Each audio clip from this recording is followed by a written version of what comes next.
So here we go, round 9 action, community weekend of season 2005. Collingwood taking on the Eagles. Beautiful day for football at the MCG. The undefeated West Coast Eagles, top of the table, going for 9 straight for the first time since 1996. And here we go. Thanks for having us at your place right around the country. Collingwood and West Coast from the Melbourne Cricket Ground. Dean Cox in the ruck, up against Fanning. At ground level, Lecurri in there working hard. He's going to be crucial this afternoon. A pilot on top of him will have a secondary bounce. Paul Lecurri averaging 25 touches a game, second in the AFL at the moment. Polled 2 Brownlow votes last time these two sides met. Mark Fraser, former Collingwood and Essendon player, officiating this afternoon. That bounce will be taken by Brett Rosebery. Free kick in the ruck contest. It's going the way of Dean Cox. He'll chip it short and wide to the members' wing and find the skipper, Ben Cousins. Cousins will dart inboard. He'll kick it long inside 50 to the tall timber. Here comes Gardner. Booted 4 goals in the opening half last week. Tore the heart out of the St Kilda defence before they knew what was going on. Put the game beyond their reach early. And he is a danger. Well, he is a danger, and Shane Wakelin, as I thought, would get the match-up. Look, the thing about Gardner is he's got a big body, but he can get on the lead and he's super quick. And he's a good finisher. He's booted 7 goals, 3 for the season. This for a great start for the visitors. From just inside 50, he launches it high and long. He claps it through. Eagles are on the board. Well, Michael Gardner exerting his influence on the game early for the 2nd week in a row. And as we've mentioned, what a great luxury it is to have a man who was considered one of the great ruckmen in the competition a year or 2 ago to now be playing as a permanent forward. Well, it's a luxury for the coach, but it's also a luxury for the player that he can gain some confidence without having to go in the centre bounce and have him run and jump and test that knee out. So it's just fantastic for Gardner that he can go forward with Quinton Lynch. Gee, they give him a big forward line. First blood to the Eagles. I like the forward line for Collingwood, though. Cameron Cloke, Travis Cloke, Terrence there, Johnson, Swan, Caracella. The trick's going to be, Tony, to get the ball out of the centre square inside 50. Big Cox has had a fantastic season in the ruck. Maybe he's been the best of all the big men this year. Chance now for Holland to Shaw, who's had a stellar season. Smothered off the boot. Some great tackling. Shaw's at the bottom of the pack again. He wants a free kick, and he'll get it. I think you called it 12 months ago, Tony, that maybe it would be best to leave his club, but he's certainly found his footing now. If he didn't get opportunity, yes. Chad Morrison goes forward looking for Cloke. Backing back is Big Cox. He does it well. Gets back, builds the wall, plugs the hole. Banfield is in the back pocket, the veteran. Former #1 draft pick. Game number 235 today. Finds Jones. Young man who's taken over at centre-half back. Staker starting on the bench today. Braun rockets the ball wide. They need support. They get it. Jones caught high. Free kick. It'll come back, I think, to Glass. What a season he's had, playing at full back. Again, a transfer of play finds Nikoski.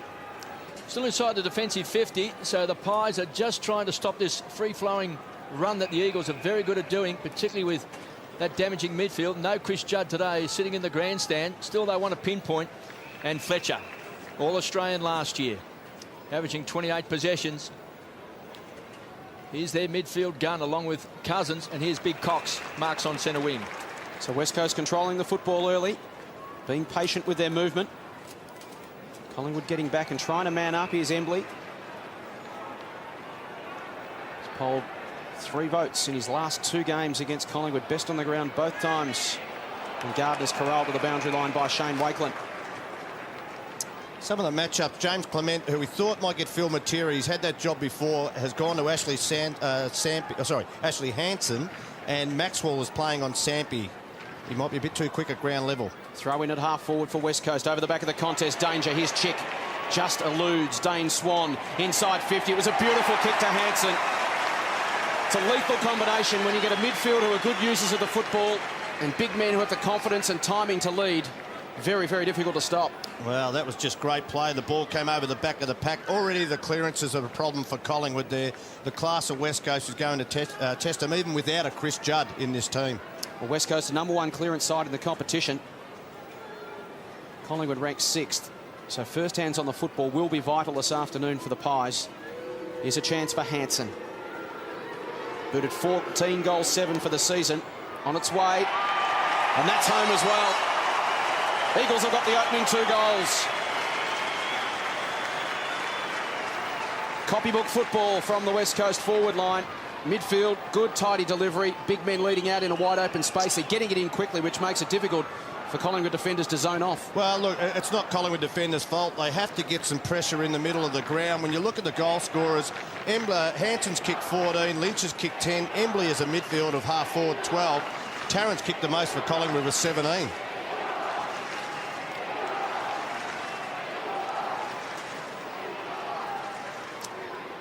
Fine young player, Ashley Hansen, just playing his 15th game today.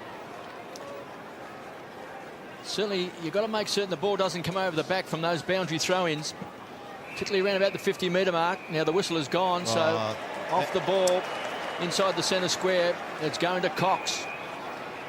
Just not what the Magpies wanted. Big Cox to 50. Hansen was a target. James Clement this time, using some guile, takes the grab, finds O'Brien. Dances on a dollar. He's on the centre wing. Inside the centre square, looking for Cloak. Did well, got a fist to the ball at ground level. Pounced on that time by Holland. Burns. They'll share the ball around to Lockyer. They need these senior players to stand up today. There's another one. Carousella from 75 metres out. Here comes Tarrant. Couldn't get there. In the end, it was a poor kick, and Jones just snuck in front. Well, they started Tarrant, Tony, at half-forward flank, but they've made the move pretty quickly. Maybe a rotating forward line today, because he has found himself now in the goal square. Here's Cox, caught by O'Brien. That's what the Pies want, a bit of strong tackling. That's a poor kick. It just sat up in the air for Licuria. O'Brien tries to make amends. Here's Johnson, also start on the forward line, backtracks, retreats, gives it across, and Tarrant pumps the ball into centre-half forward. Jones gets back in front. They need a crummer. Good tackle by Travis Cloak. But the ball-winning machine, the general.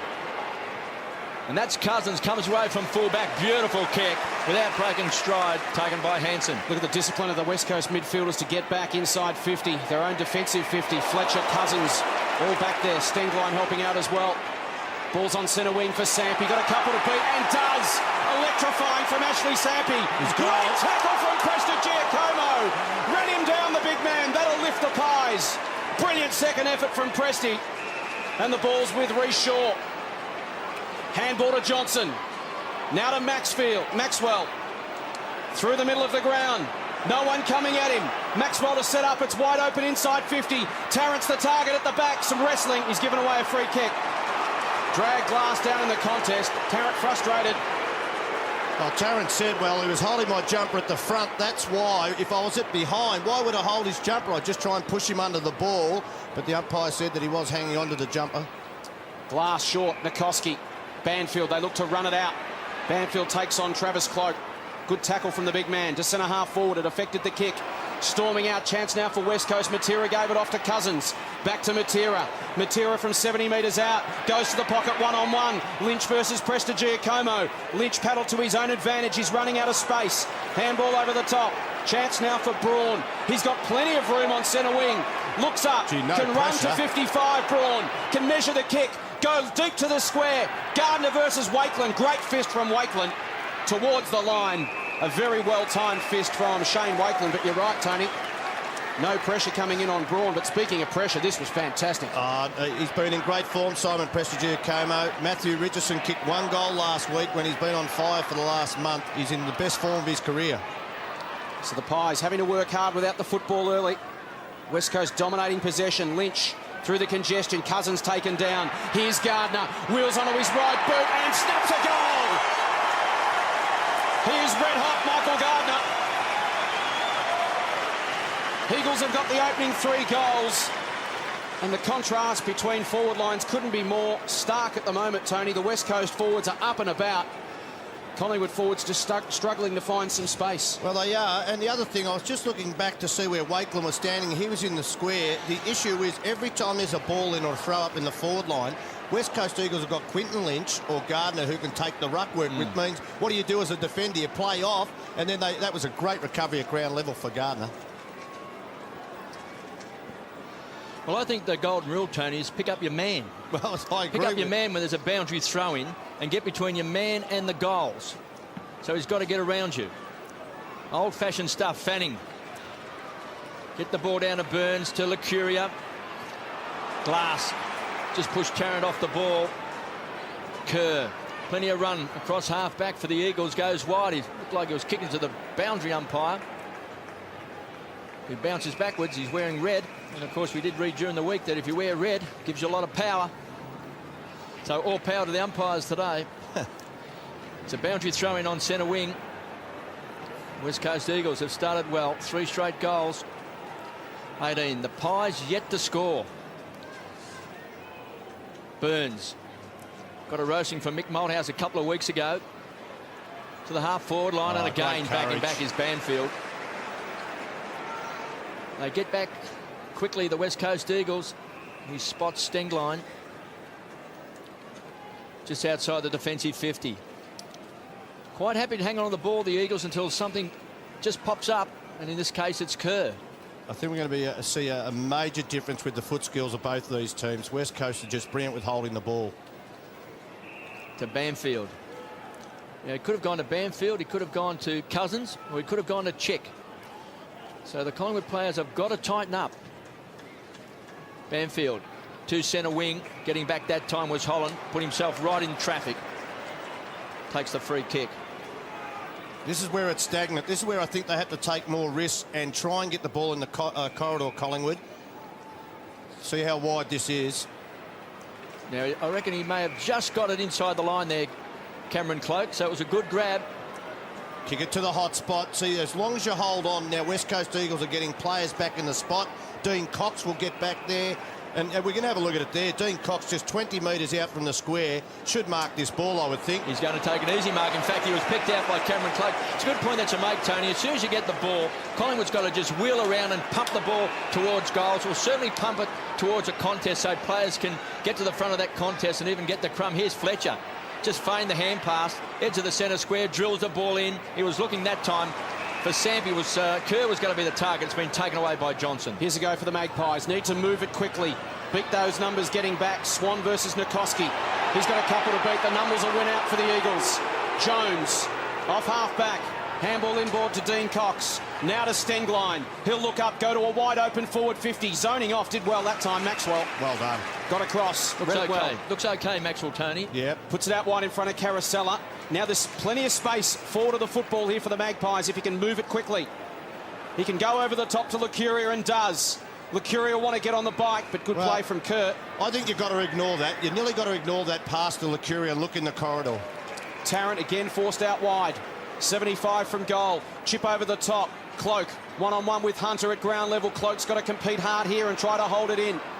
Numbers will win out again for West Coast. Inside 50, 7 apiece. Possessions inside 50, Tony, 7-0.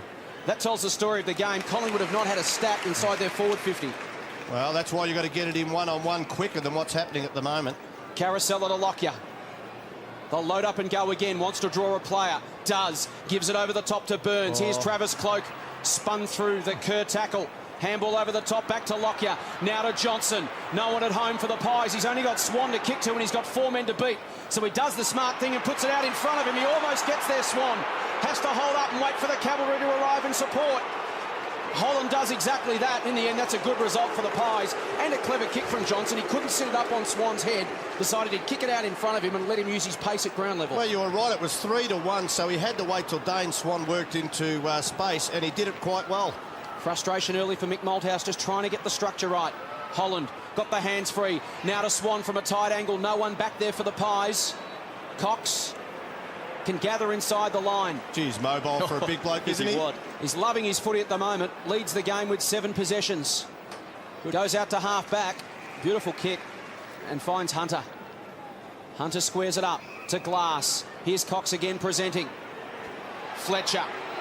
Run down, good pressure from Holland, holding the ball. Needs to get it in quickly. Tarrant one-on-one with Glass. He leads up the middle, does Tarrant. Holland ignores it. Tarrant's got a double back. And in this time, West Coast can get numbers back. Morrison will go long. Shaw's in position. He's a chance for the Pies. He's got it. Quick movement, direct to the hot spot's the key.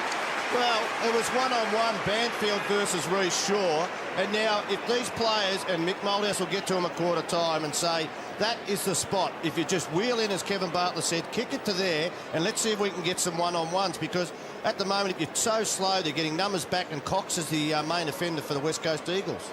The Pies need a steadier. And Reece Shaw delivers. Collingwood on the board. 3 straight to a goal. They needed some return on their investment. They've worked very, very hard, Tony. It becomes extremely deflating to see the ball going inside 50 and bouncing out again time after time. Well, it does, and they've been inside 50 twice more than the West Coast Eagles, but it's been haphazard. And, gee, as I said, a picture says 1,000 words, doesn't it? And that's exactly what it is. One-on-one, Banfield should have really punched a lot better then and wasn't very good defensively, but well done to Reece Shaw, and a good kick.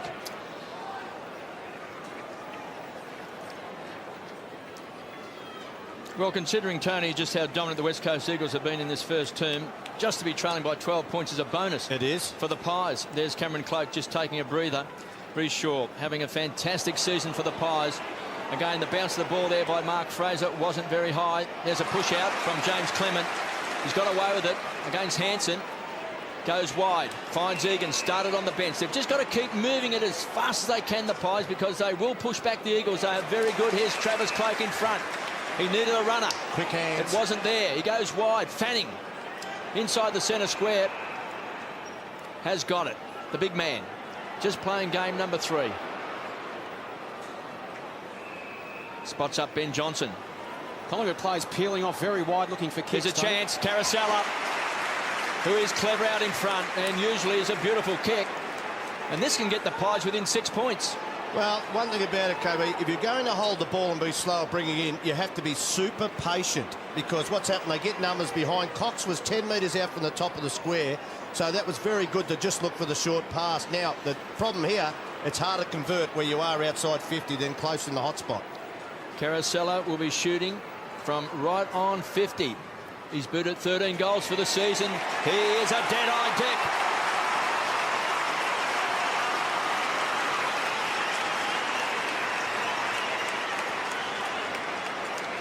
They have dominated possession the last probably 7 or 8 minutes, Tony, and now they're starting to get some return. Well, that's good.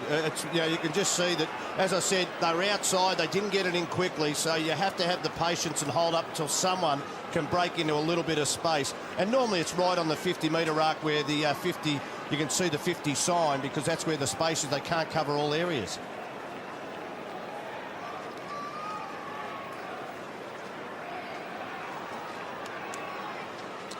Carousella on the board for the Pies. It's 3 goals to 2 in favour of West Coast, but Collingwood have steadied the ship.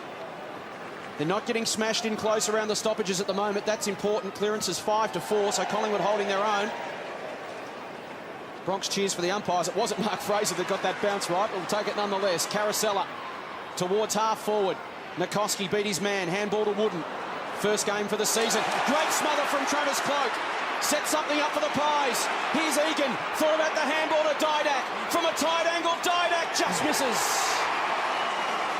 But they're playing with a bit of flair. Would have been better if the young boy had had a shot himself, Tony. He just kept pushing the ball wide then to Didak.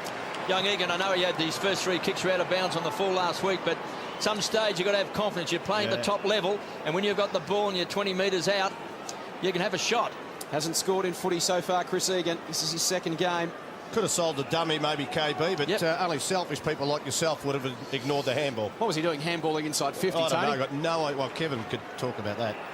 Kevin was the master. He was the inventor of the look-away handball. His teammate called for the handball and Kevin looked away. Towards the wing. Wooden.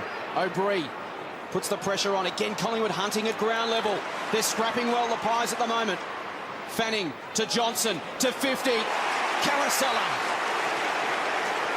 Just lifted their intensity around the play of the ball, the Magpies. Actually, sometimes, Tony, where Tarrant has been a go-to man for Collingwood, if you pick someone out like Carousella, who's a very clever player, and you may say, well, look, let's make him our go-to man. For the quarter. I love that. And every time he leads, we'll go for Carousella. Forget Tarrant or forget, you know, Travis Cloke or Cameron Cloke. We'll make him our go-to man. Yeah, Chris Tarrant becomes a dummy lead and takes another defender with him. He's a great finisher, this, to give the Pies the lead. It looked unlikely 10 or 15 minutes ago, and it's unlikely with that looking kick. Out of bounds on the full. Opportunity goes begging for the Magpies. It was most unusual. West Coast Eagles started with Daniel Chick on Carousella. Now they've got Mark Nikoski. Now, Carousella's got one of the best players in league football of finding space in the forward 50. Maybe go with the senior player in Chick again. Important 5.5 minutes for the Pies here. Glass to Chick.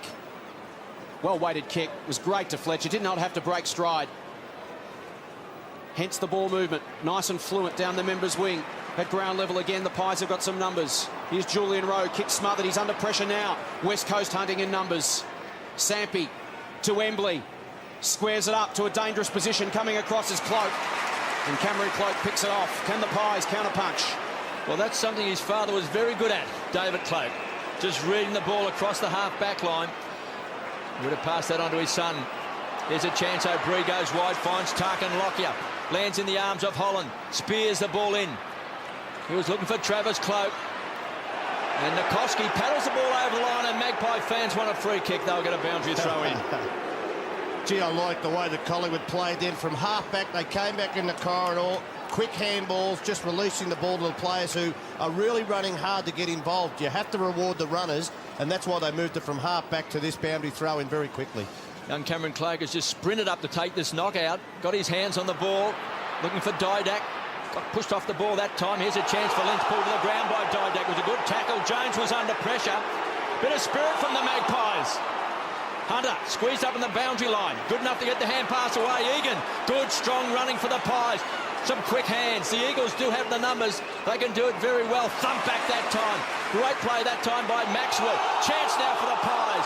Dane Swan, the strong tackler, right on 50, has forced the ball up, and that's good spirit by the Pies. Well done, well done. Defensive pressure, you're right, KB. It took a lot of very good handballs from West Coast to get it outside their defensive 50 because of the pressure. Chance this time. O'Brien tried to pinch it, paddling the ball long in front. Needs a kind bounce. Now he needs support. Got it from Carousel. It was a poor handball, had to take it at his feet. Stands and delivers. Cloke! Backing ball plus 50, and this will put the Magpies in front. No doubt about the 50 metres. Big turnaround for the Pies. They were outclassed in the first 15 minutes.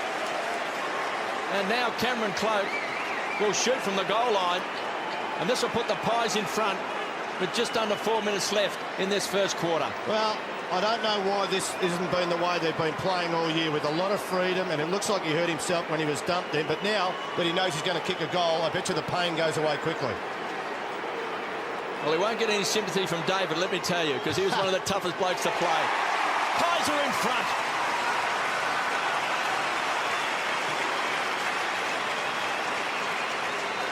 I'll tell you what else has happened here, KB and Jason, is that now that Quinton Lynch, this is the time Collingwood could get on top. Quinton Lynch has gone into the ruck around the ground. Gardner has gone off or gone forward.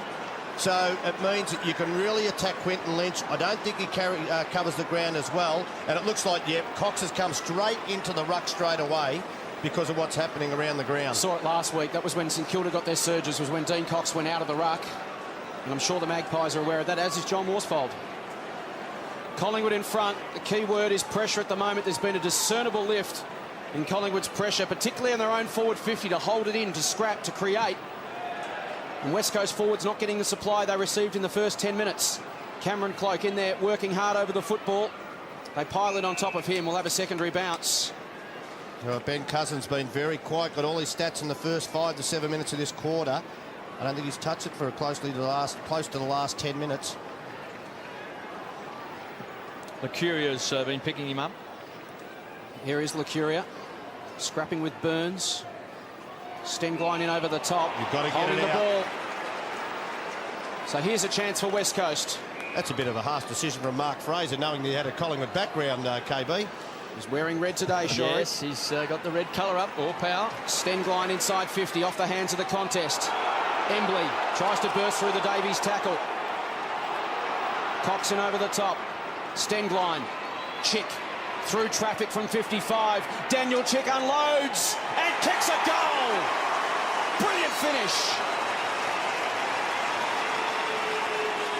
He rolled the dice, Daniel Chick, took them on and thumped it through.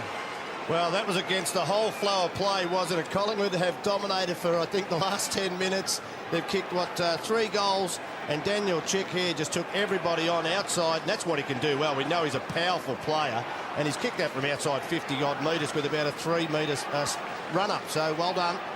Just changes the flow now in the game coming up to quarter time. Great value when you've got your half-back flankers pushing forward and kicking goals. Eagles by 5 points, 4 straight goals, 24. The Pies, 3-1-19. Daniel Chick has kicked his 4th goal of the season. He's playing across half-back. You can just see Alan Didak getting a message there from the runner. Cloak to do the ruck work. He's had a good first term. Burns works hard in close to Licuria. 2 wise heads combined. Here's a chance. Travis Cloak has the ball thumped away that time from Hunter. Chance for Chick. Hunter, good hands. Tracked well that time by Kerr. Dump. I like the tackling of the Pies, Tony. Well, they're putting pressure on, no doubt about that, KB. Chance for Jones. That's a good kick. And finds Matera. Long, long way from the forward pocket. He got the ball moving very, very quickly. Finds Braun. He's on centre wing. And Matera looked like he might have been going off. He just steps across the line as Sampi comes on. So Braun's got it on centre wing. Embley's a target. Thumped away that time by Maxwell. There's Ben Johnson, who's quick. Just fended off. Here's Davies, a young man off the rookie list.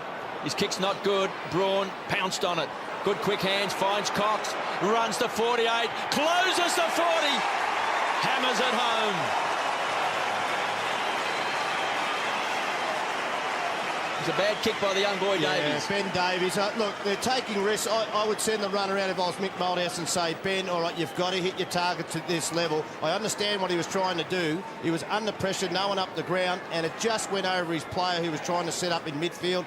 I don't know, KB, the way that they're playing and taking risks, you've got to get back and say, OK, you've made a mistake, we'll keep you on the ground and be positive. Yeah, don't go into your shell and be insular about it. Run for it. And what a great finish by Cox. Well, the West Coast Eagles taking their chances like good sides do. They're 5 straight. Collingwood are 3-1. And good coaching too. You know, the Collingwood get on top, you throw him straight back into the ruck, and what he does, he has an impact straight away. Against Cloak in the ruck. Burns, a free kick. Stengline was held. And it's coming back to Tyson Stengline. He's been a golden addition to this West Coast midfield fleet. In 2005, a chance to pump them forward with 1:30 on the clock till the opening change. Stengline will push it out wide and find Cousins. Cousins looks up off the left foot inside 50. It was tidy to Embley. Couldn't quite hang on. He and Maxwell both go to ground. Maxwell and Hansen come together. Clement. Good play from Rowe. Under pressure. Found Licuria. Shaw's going to be run down by Braun. Tries to swing for a tackle. Ball jolted free. Picked up by McConnell. High kick from the youngster to the top of the square. Off the hands of Gardner. Lockyer. Under pressure, Cloak. It's still alive for West Coast. Maxwell, he's got a scrap. Cousins in there trying to hold it in. Sampi, wrapped up by Lockyer. Will have a bounce 15 metres out with 45 seconds remaining in the term. Well, I think the Collingwood supporters will be really happy with this young outfit, the way that they're having a go. And you've mentioned it, Kevin, a number of times. They are tackling hard, pressuring. The best clearance side in the competition, West Coast. Can they manufacture a late one here? Cloak, danger. Here's Kerr off the left. Too easy. Their first miss of the game. And Collingwood let off the hook late. A behind to Daniel Kerr. The margin 12 points, 5-1 to 3-1. Collingwood just need to be tidy here. Lockyer with the kicking in duties with 26 seconds remaining on the clock. He goes up the middle, has a man open. It's Prestigiacomo. Kicks it long towards the wing. Has a man in space. How will about sit for Scott Burns? Still time for the Pies if he can get it on quickly. Not with that. Shaw, Wooden shuts him down. It's going to be holding the ball again. And that will be it for the opening term of football here at the MCG. It'll finish in the hands of Josh Wooden. Entertaining opening term here at the Melbourne Cricket Ground. Good game of footy this. West Coast 5-1-31, Collingwood 3-1-19. The Eagles jumped out of the blocks. They looked to be in complete control in the opening 15 minutes of that term. The Pies worked hard. They worked their way back into the game. And at quarter time, just 12 points the difference. Well, you just wonder about the efficiency of both forward lines. Collingwood, they got that run on, but it was more their midfielders, half-forward flankers who kicked the goals. You would think that at the moment, West Coast Eagles' forward line looks a lot more potent than Collingwood's. Inside 50s level at 14 apiece, so both sides getting their opportunities. Who will capitalise? We'll find out with all the second-term action from the MCG right after this.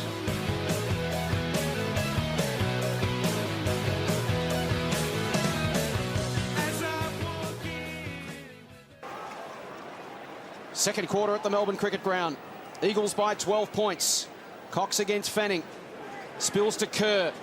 Handball was into the path of Fletcher for him to run onto. He didn't read it. And Holland will get there first. Handball to Didak. First use now for the Pies. He marshals the troops. Looks up. Spears wide across the forward 50. Egan couldn't quite hang on, but at ground level. Exciting gather from Egan. Just over the head of Tarrant. And Glass can clean up. But Tarrant had him done cold then. Butler, Nikoski, tidy down the line and finds Stengline. The kick from Egan just floating over the head of Chris Tarrant. You've got to make the most of those. Whether it was a fraction too high, it looked like Chris got at least both hands to the ball. You have to nearly mark them.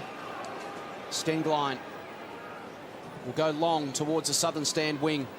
Big pack of plays. Hansen will arrive over the top. At ground level, Burns was front and centre to Clement. High kick back inside 50. Numbers there, and Stengline will propel once again for the West Coast Eagles. Just the two touches in the opening term to Ashley Hansen. Braun. Switch play to Hunter at defensive 50. Looks up. Cousins makes a hard lead to the wing. He's got Johnson on his tail. So Hunter will switch once more. He's got Stengline making room to the outer side. Does Jones, and he'll head in that direction. Chick there as well. Stengline the recipient. He can push down the line to Fletcher. Didak with the spoil. Got it to ground. At ground level, here is Fletcher twisting and turning. Handball to Kerr. Kerr looks up, goes to 50, Lynch the target and got it. Gee, they did that well, didn't they? You talk about patient football. Quinton Lynch, a great mark, but what happened at the half-back flank, they switched the ball twice, and that meant that all the players go to one side of the ground, and the Collingwood players were found out once they came back the second time to the other side of the ground and got their freedom, and it was through Kerr who kicked the ball into Quinton Lynch, but well done. The key to the switch was that it was fluent. As soon as the player got the switch, he didn't hold on to the football, which created the space, and ultimately a goal to Quinton Lynch. He becomes West Coast's fifth goal kicker for the afternoon. Gardner has two, the rest all singles, and the Eagles back out to a handy 18-point lead. Well, that's the thing, isn't it? A half chance to Chris Tarrant up one end of the ground, and as I said, the potency of the forward line of West Coast Eagles would probably be the difference in this game. And he's a big body and a big man, Quinton Lynch. I don't know about his football brain all the time, but, gee, when he gets his body and the ball's kicked to his side, he will mark it most times.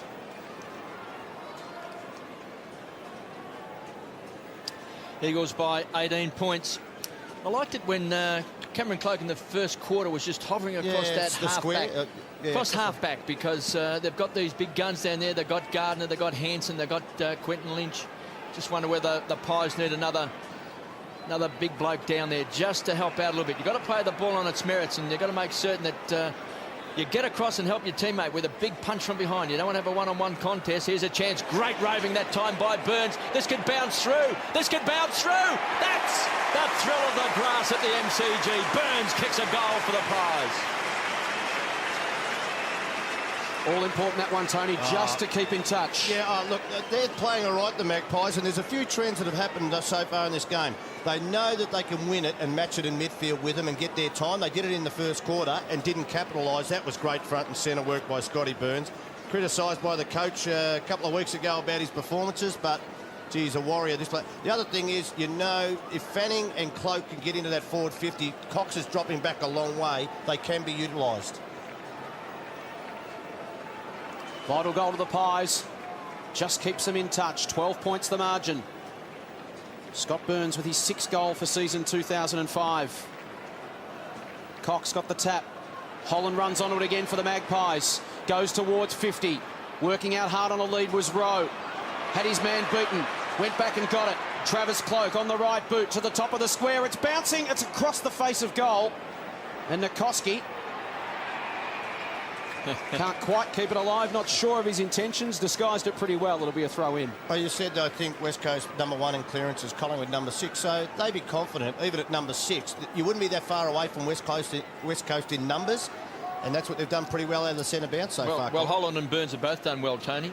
10-9 the overall clearances so far, so the Pies certainly have broken even. And that's where it all starts against a side like West Coast on a big ground like the MCG. If they can get first use and explode away from the congestion into open space, use the football as well as they do, and get it in quickly to their tall forwards, that's the recipe that's brought them 8 wins and no losses so far this season.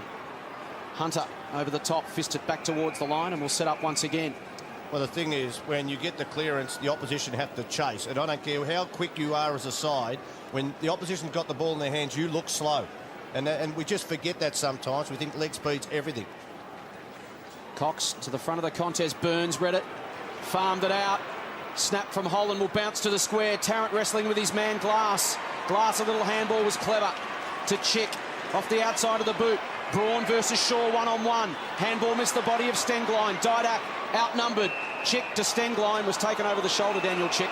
Ball will come back and he'll get the free kick. I tell you what, Collingwood need more out of Chris Tarrant. That's a one-on-one contest. He's been beaten by Glass too easily, and they need him to compete to the level.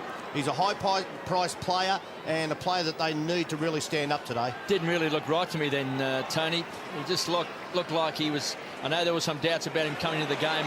I just fear that he's just not 100% fit. Here's a chance for Licuria. Pumps the ball inside 50. Here's a chance for Tarrant. There it is. Speak of the devil. Bounces up, Tony. Well, again, the good ball movement through the centre corridor. Clement into the centre, and Burns grabs it, gives it to Licuria, and kick it to one-on-one. But he had to stand up. He'd been beaten 3 times by Glass, and that was a great kick to advantage.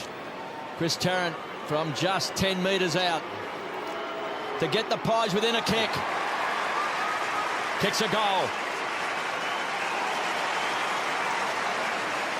Came into the game with a calf problem, Tony. Just wondering if he is restricted below the knees. That body-on-body where he's pushing one-on-one against Glass in that position might be a touch easier than the previous contest where you had to plant your feet and try to purchase into the ground, which really would test his calf. Yeah, look, on this... I mean, that's a fair point. On this occasion, though, he just... Look, well, if you've got a sore calf then, I tell you, it's hard to go sideways with a sore calf. I reckon he was hopping a little bit then. Well, if you're out there playing, it doesn't matter. You've got to perform. And that's what he did. That's what he has to do, at least compete to bring the ball to ground. Goal the difference at the MCG.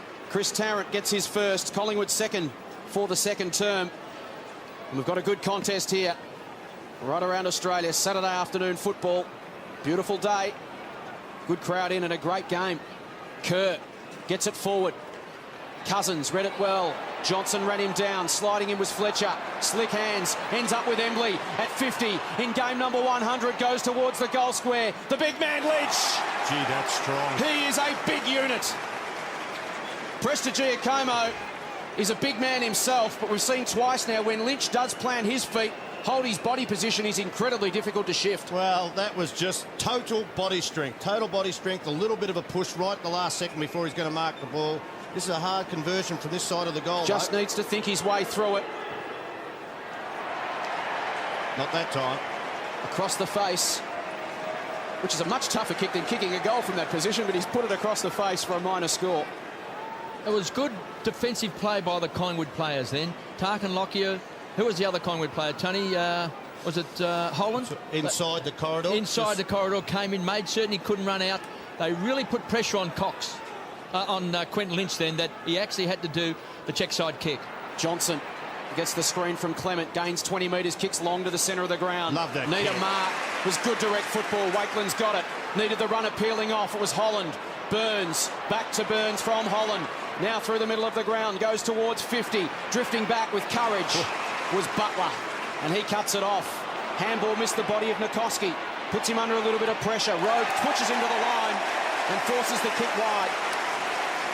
The Magpies replicating that intensity from late in the opening term. Gee, what a great setup from full back. They played on and they had a person shepherd, Clement, shepherd the man on the mark and kick it down the centre to Wakeland. The lead Egan couldn't quite hang on. Nikoski again, this time we're happy to take it to the line rather than kick it over. Umpire says throw it in. And Tony, telling stat in this game, ineffective kicks 16-11 against West Coast, just showing the pressure that they're under. Yeah, you're right there. As I said in the first quarter, the Magpie fans would be very happy with the pressure and the tackling. Chance for the Pies. They trail by 7 points. There's Fanning pushing and shoving against Cox. Magpie supporters don't like it. The call's gone against them. I don't know whether David Fanning wants to get into that sort of body-on-body stuff with Dean Cox. He's just too big. But again, sometimes the fans, I think the umpire's a bit of a raffle in those decisions. 6-2-38 the Eagles. The Pies 5-1-31. They just share the ball around. Cox squeezing it along the boundary line. Too much carry on the ball for Kern. We've got a boundary throw in. We're not seeing the same fluid movement at the moment from West Coast, are we? It's the pressure, and Collingwood are winning the ball. Now, that's what I say about winning the ball. You won't look slow. If you win the ball, it doesn't matter how quick the opposition are, you will always look quick, and that's what's happening. Collingwood are getting their hands on the ball.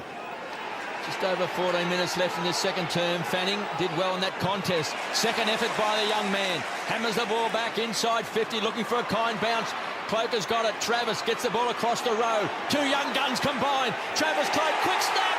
Bounces through. Across the face of goal. It's a goal.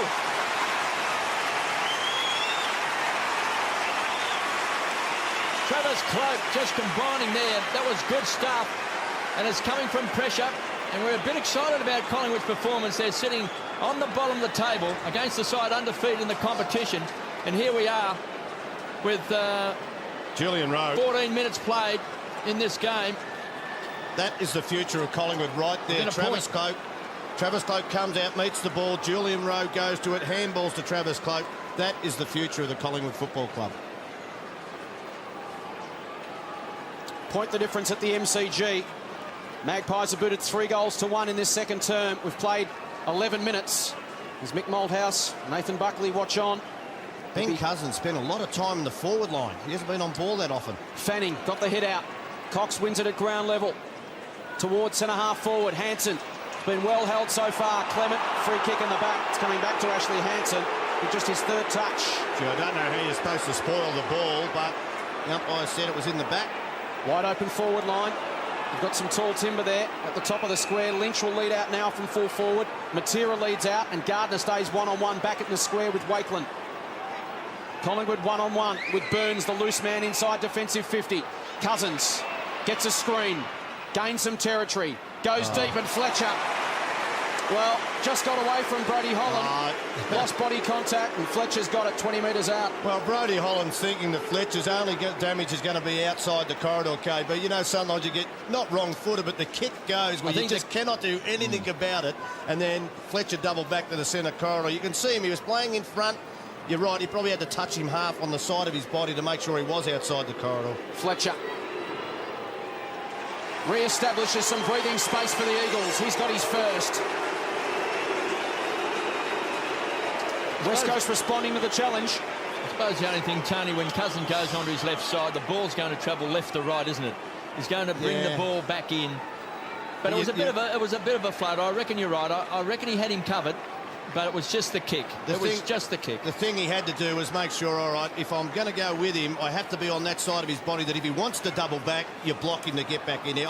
A bit unlucky, but these things happen in football.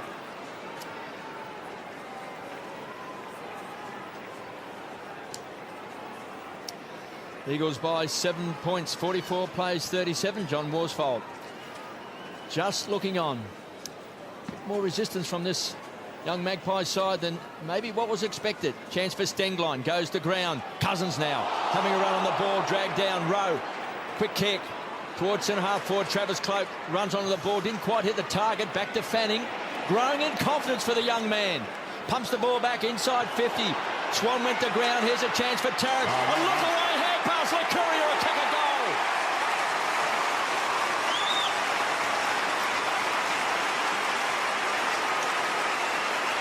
They keep on coming, Tony.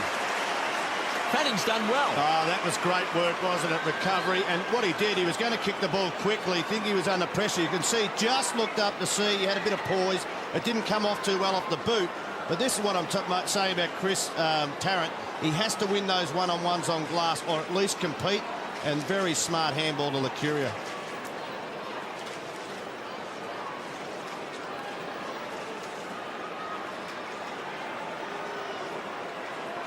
Margin back to 1 point. 8-5, the centre breaks in favour of Collingwood. Doing very, very well out of the middle at the moment. It was a big day, as we mentioned, for David Fanning and Cameron Cloke. And they're acquitting themselves well in the ruck. That was a beautiful tap from Cox. Straight down to Cousins, inside 50. Clement stood tall. Took the mark, one-on-one against Staker. Hanson off the ground. Burns to defensive 50. Out in front of Didak. Collingwood presenting their running. They've got some fluidity in their ball movement. Inboard to Holland. Again wants to move it on quickly. Can go laterally. Kick just a little bit wide to Maxwell. Takes Kerr on for pace. It was dangerous. Got the handball away. Johnson, good tackle from Wooden. Stuck to the task. O'Brien to Cloke. Inside 50, it's all West Coast. Dean Cox again getting back to fill the hole. Lynch. Free kick, didn't touch the ball. In the back. That's where I think Sunline's Quentin Lynch doesn't think enough. Like, he wanted to make body contact instead of just standing his ground. Just mistimed it, went a touch early. Morrison. Holland. Magpies building through. Lockyer to Tarrant. Straight up the middle. Tarrant will kick from 55 out directly in front to put the Pies in front for the first time since the 23-minute mark of the opening term. I just wonder whether Mick Moldhouse has sat at home last night and watched Adelaide play after quarter time, and they just took risks, handball. They got, as I said, made mistakes. That's exactly what the Pies are doing now, running the lines and using each other. Oh, shocker. Terrible kick from Tarrant. Won't make the distance. And Dean Cox marks in the back pocket. He's never been a good kick. He has never been a good kick, Chris Tarrant. I think he averages under 2 goals a game since he's started his career. 244, 172, his return in his career from 132 games. Braun, Butler, good use to Hunter on centre wing. Hunter looks up. Embley was the target, had him in his sights. Morrison gave a little shove away. Toe pokes it off the ground. We've got to toss back in just 30 metres around from goal. Gee, the Pies midfield are doing the job. You've got to give credit to their defenders. It looks like Hanson's been taken off, whether for arrest or not, but he wasn't touching the ball. Clement now, he's done the job on him. Presidio-Como been outmarked a couple of times, but the way the ball came in, it looks like Cox now is going to full forward. Well, Stakers also came onto the ground, so they're trying just a slightly different setup. Here's a chance. Cousins stands on 48 metres and kicks it out of bounds on the full. Let's go down to Glenn Manton. Interesting to see Cameron Cloke back on the field with a heavily strapped left arm. He's received treatment this entire quarter. It'll be interesting to see how he can play out the game. OK, well, they need him. Here's a chance. Too much carry on the ball for Morrison. Staker ran him down. Here's Didak. It's looking sharper every week. Quick hands that time. Clement did well. Touch of class. Back to Didak. The Pies are on the charge. Here's a chance. O'Brien's been dragged down. Great tackle by Dane Swan. Tough stuff by the Pies. And I know a lot of people have been suggesting for a couple of weeks when he was playing for Williamstown, get him into the side, because they'd probably see, Tony, and I know you watch a young boy, that he is a strong tackler. Oh, strong tackler and strong body for his age. Tap down, taken by Glass. Somehow squeezed the ball out. Butler had it. Here's a chance for Braun. Twisting and turning. Trying to work the ball towards Embley. Got an ugly bounce. Morrison, another ugly bounce. Chance for Maxwell. Shovels the ball out to Tarkin Lockyer. It was nearly pinched by Sampi. Here's Egan. Squeezed right up on the boundary line with quick hands. Kept it alive. No. Unlucky. Stepped over the line. Yeah, we just saw a little bit of Chris Egan there. A little bit of magic, wasn't it, KB? That was the fall-away handball, Tony. So I wonder if he's got a bit of basketball background, because it looked like a basketballer. Chad Fletcher having a rest. Playing football. Lynch only as far as row at the front of the contest. High ball will work out okay for Lucuria. Drop the mark. It's got a couple of metres on Stengline. It was an ambitious handball. He'll go back and try to win it himself. Good pressure from Kerr. Oh, good pressure by both guys. Great track from Carosella to Cloke. Didak, great tackle from McConnell, ran him down, going nowhere. Lockyer's got to go, got a couple to beat. Got the hands free. Chick, one-on-one with O'Brien. It is tough footy at the G at the moment. Thoroughly enjoying it. O'Brien got into the back of Cousins. Advantage will be paid to Lynch. The big man storms away. A floating kick inside 50. Pitches just in front of Embley. He's taken off the football. Play on called. Clement run down by Staker. Kerr's under pressure. He can't get away from Johnson. Great tackling from both sides. Embley will be run down by Maxwell. Here's Braun. Enormous pressure. Inside 50. Got to stand underneath it. Morrison over the top for the mark. Wonderful passage of play from both sides. Two committed teams this afternoon as Johnson goes up the middle. Lockyer got a man in space. It's the danger man, Caracella. He's 60 from home. Tarrant leads. Got a great block. Oh, Quentin Lynch nearly. Look, I wonder sometimes, I keep saying about his footy brain, he walked 3 yards over the mark and the umpire, I couldn't believe, didn't bring him back 50. Well, that's a good footy brain. Tarrant got a great block. He was in space, but Caracella was concerned with the man on the mark. From 50, goes with an ugly spiral. It could work out beautifully to Lockyer. It goes down on the stat sheet as a pass, Tony. It was a set play, That's Jason. an assist. Let's have a look at Morrison, because... What about that 5 minutes of play, though, back on the half-back flank? We came from one wing to the other wing, and both sides deserve credit for their pressure. And Chad Morrison here maybe should have punched, but when I think so. Well, they're confident, though. They're confident. They're having a go. As I said, I think the coach has said you can make mistakes today. We just want you to really test West Coast Eagles out by having a go out there. Tarkin Lockier's booted 4 goals, 3 for the season. This to put the Pies in front. He kicks. And he goes. Does he? Oh, faded late. Oh, it almost looked through. Behind to Tarkin Lockyer. Scores level. 21 minutes gone. Second term at the MCG. 7-2, 44 apiece. I think Great game of Saturday afternoon footy. I think Johnny Worsfold would be quite happy for this to occur here at the MCG, a pressure game, instead of coming over here and belting Collingwood. If it did happen, he'd be loving this, I think, Johnny Worsfold. Bit of a push out there to Cameron Clark, I would have thought. Kept his eyes on the ball, got one in the back.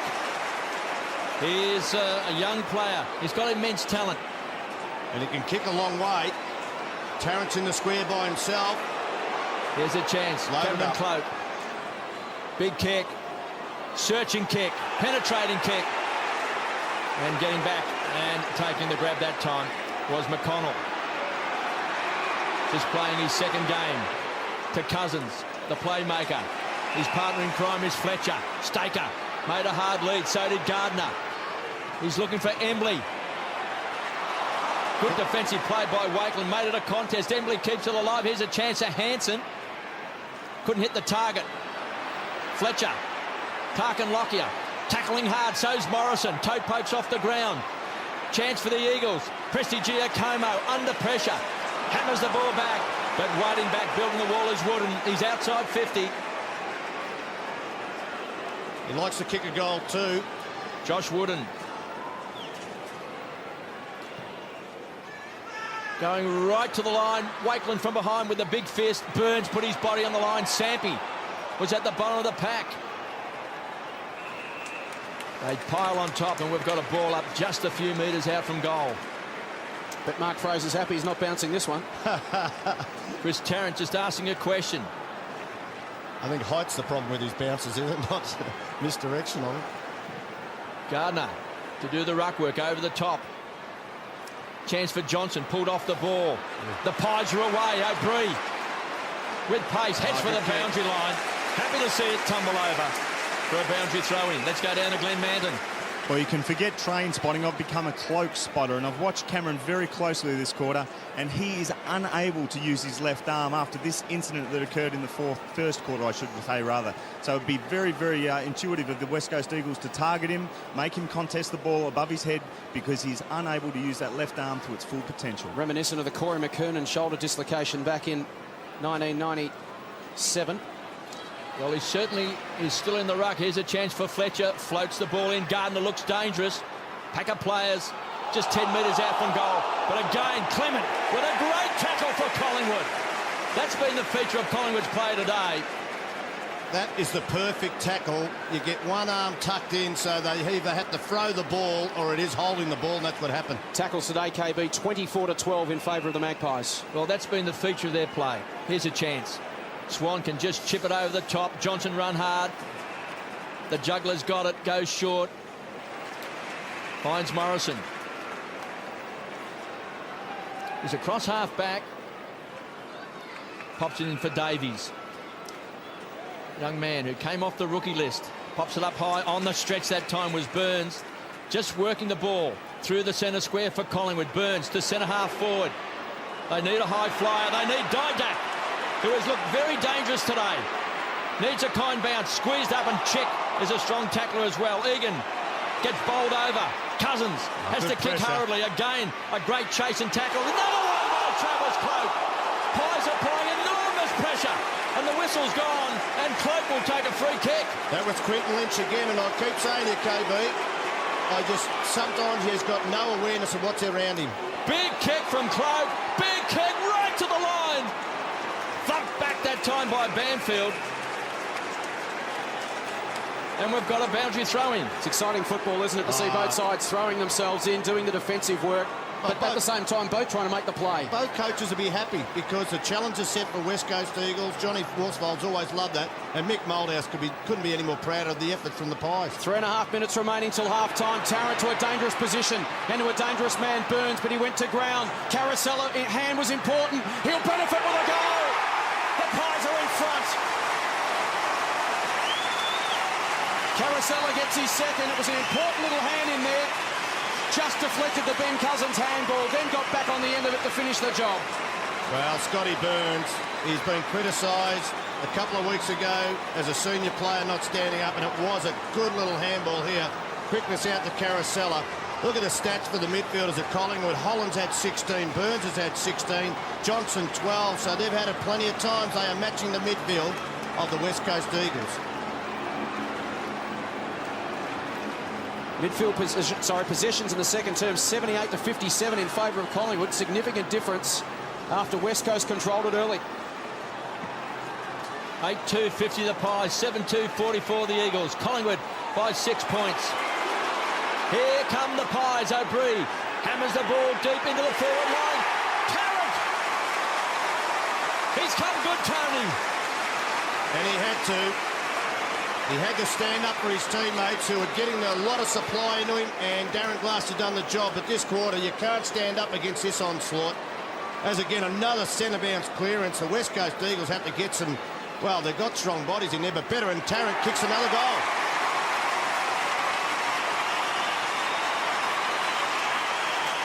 Chris Tarrant has scored a big goal by the Pies. And Tony, you've got to say, you've got to hand it to Holland. Holland's been fantastic. Scotty Burns has been fantastic, because coming into this game, the big talk has been just what a super midfield they've got, the West Coast Eagles. We know they've got the best in the competition, even though Chris Judd is sitting up in the grandstand. But the Pies have really picked up the gauntlet today, and they're having a real crack.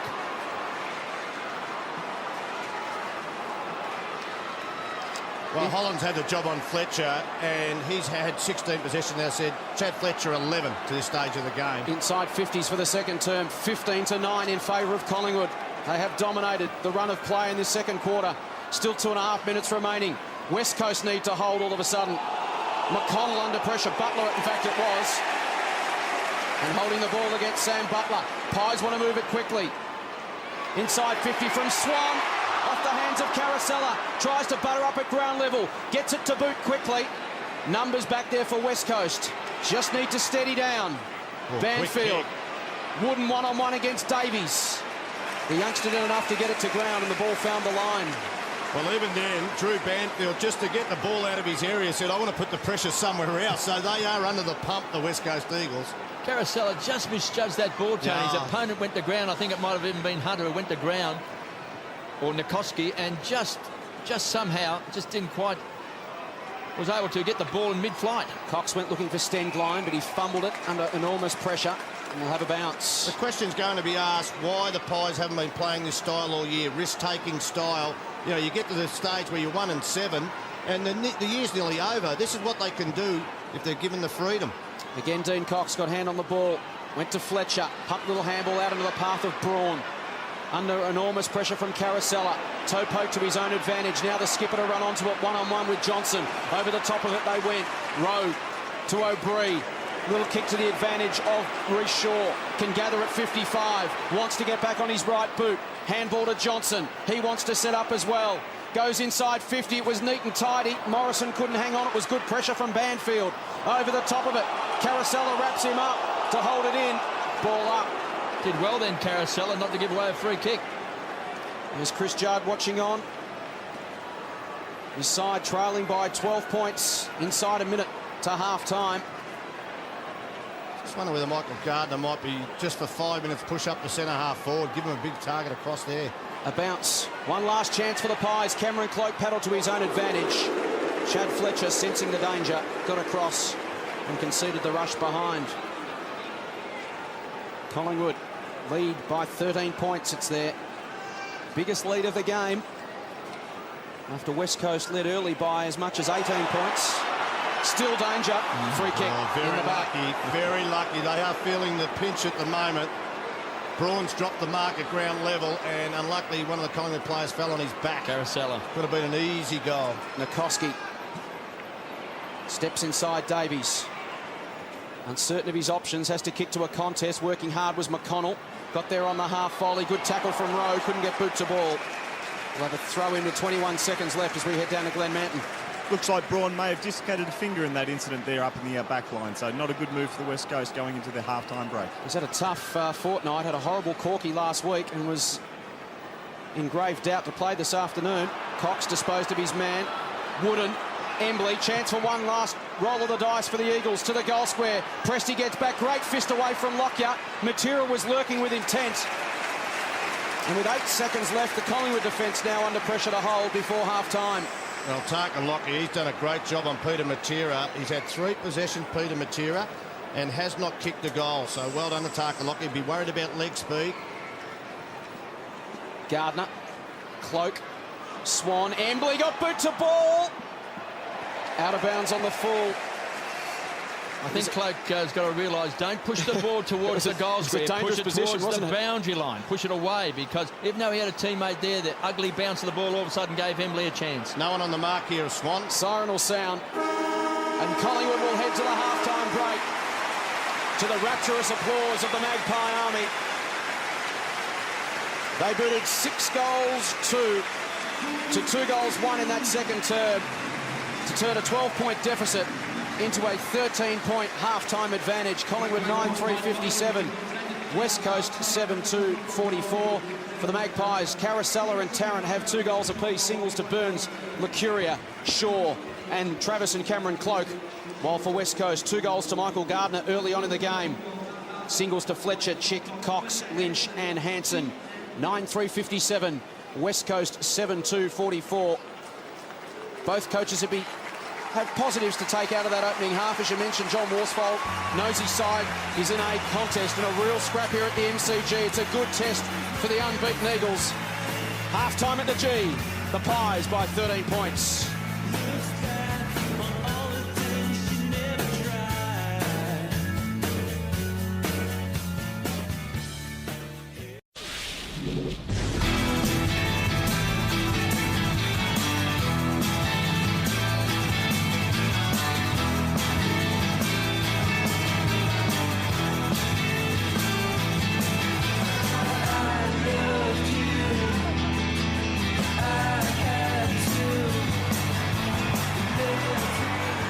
Ready ourselves for the second half here at the MCG today. The dark clouds are ominously rolling in, but neither team can rely on the weather moving into this second half. For the Magpies, they need to maintain their pressure about the ball, and for the West Coast Eagles, they need to regain their running game. Boys, we're set for a cracking second half. It's all set up nicely, isn't it, Mance? The West Coast have been fantastic after half-time this season. They've booted 63 goals to 43 as Shane Woden looks on. The Pies, well, after half-time the last few weeks, they have struggled, conceded 30 goals to 12. In the last couple of weeks, Freo and Richmond have collared them after half-time. So it sets it up for a tantalising second half of football. Collingwood by 13 points. West Coast, their first trip to Victoria for the season, have got themselves a game. As Josh Fraser and Andrew Williams watch on in the crowd as well. It is all nicely balanced. Enjoyable game of football, KB. Great to see two committed sides show the intensity that they have across the course of those opening two terms. Well, I think it's pretty rare when you come along to a game, you've got one side undefeated on top of the ladder, and you've got another side, of course, sitting on the bottom of the ladder to get a contest as we've got today at the MCG. And I think, Tony, we spotted it about halfway through the first quarter when Collingwood lifted their intensity, and it may have started when Presti Giacomo ran down with a great tackle. It was fantastic, and I reckon from that moment, Collingwood lifted. Yeah, good point. There are things that you need in games, and you see that in your teammates, and it says, well, we're not just out here not to compete, we're here to win. And the other thing, I just think I love the flair that they're playing with. As I said, why hasn't this been happening all year? He's had faith, Mick's had faith in a number of younger players and kept them on the ground. Well, they cannot go back in their shells, the Pies. They've got to keep distributing the ball and make West Coast chase them. Wonderful atmosphere here at the Melbourne Cricket Ground. As Glenn mentioned, the clouds starting to roll in. It's overcast conditions, but still great for footy. Collingwood lead by 13 points. They've thrown the gauntlet squarely at the feet of the West Coast Eagles. As we start the third term, ordinary bounce. Fanning got the tap. Lucuria, little give to Burns, was slick to O'Brien. Buys himself some space. Goes inside 50 to Tarrant. Over the top came Glass. Fisted it clear. Front and centre was Morrison. Run down by Chick. Kerr, quick kick towards the middle of the ground. Lockyer stands underneath it, couldn't bring it down. Won it at ground level. Holland to Swan. Now Lucuria. No one back at all for the Magpies. And Darren Glass will pick this off. Chris Tarrant very sore after that last marking contest. Just copped a knee in the hip. The top of the left buttock. Oh, he doesn't look good. They don't want that to occur, that he has to come off, and I would think he might have to. Certainly in the short term, he cannot move at the moment. He's right there on the 50. We're just above where Cousins marked that ball. Cousins goes looking for Hanson. A good searching lead and good strong hands as well. We'll keep an eye on Chris Tarrant. Get an update from Glenn Manton shortly for you. Hanson spears it inside 50. Coming across was Wakeland. At ground level, Sampi dangerous. Creative to Fletcher. Left foot snap to the square. Wakeland got back, did enough. Just put Michael Gardner out of the contest. And a rush behind, a good result there for the Pies. Well, he started to move around a bit better, Chris Tarrant, but I think he just watch how he falls here. Got the Might knee. have been on that knee, and he's had a crook knee too for a couple of seasons. Got a knee or a hip in the back there, I think, Story, just above his left Glass buttock. on his buttock.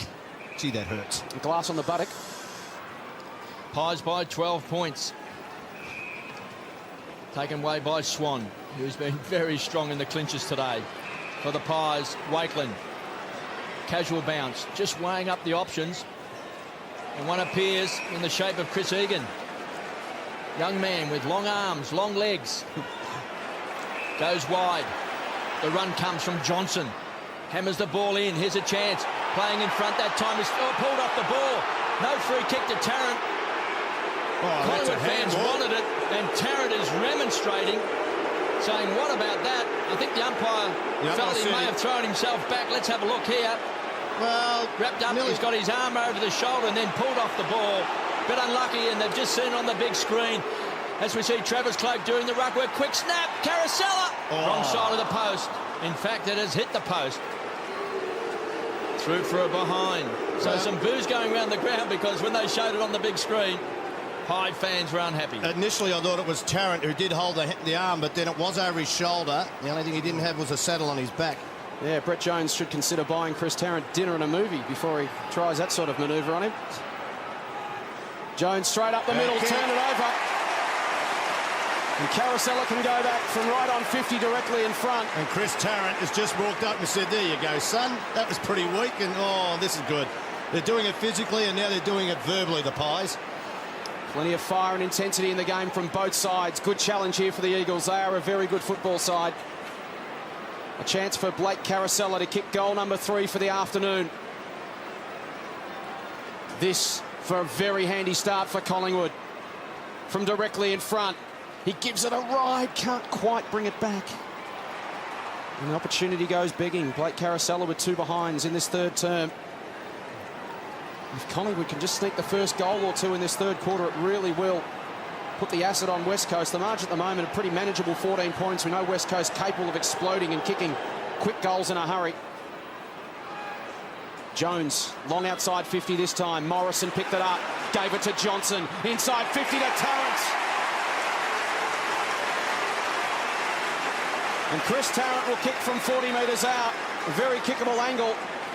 And Collingwood have got the momentum at the moment, Tony. They've had all the play in the start of the third term. They have to convert. Have to convert. And there's no doubt the bruised buttock didn't come into play. Then he got off the mark pretty quickly.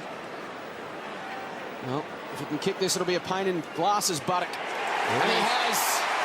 Tarrant's got 3. And Collingwood skip away to their biggest lead of the game. They lead by 20 points. Well, it's all happened again around the middle of the ground, and they haven't gone back in their shell, which is a great sign. Just wanted to see what happened in the first 5 minutes of this quarter, because they are using quick hands. Morrison's had the better of Embley during the game, and Benny Johnson, his 15th possession there, sets up Tarrant. But you still have to convert all the good play that you got in the middle of the ground, and Chris Tarrant did. Blake Caracella did in about 2 minutes earlier.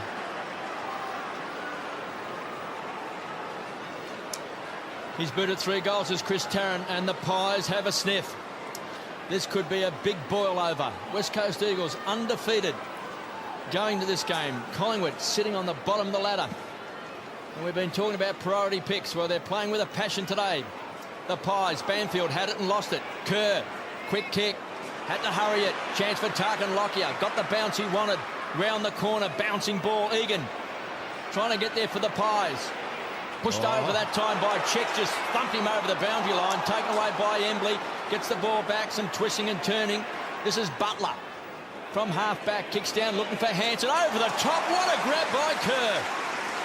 The high flyer bounces to his feet and hammers the ball back. Here's a chance, Gardner ambles to the ball, couldn't take it on the second grab.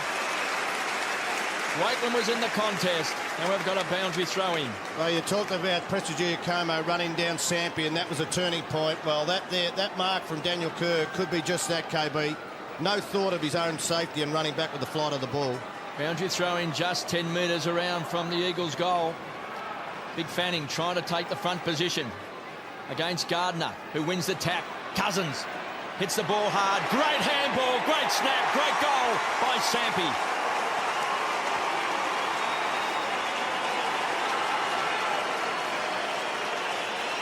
That's the pressure that happens when you've got a very good ex-ruckman who's playing at full forward, can still do the ruck work at a high level, and great understanding from Gardner and also Cousins. He meant to put it there, and look at Cousins onto it, quick handball backward, and all the Collingwood players got sucked to Cousins because they wanted the pressure, but well done to Gardner and Cousins setting it up. Important for West Coast to get Sampi and Matera into the game. They are so dangerous.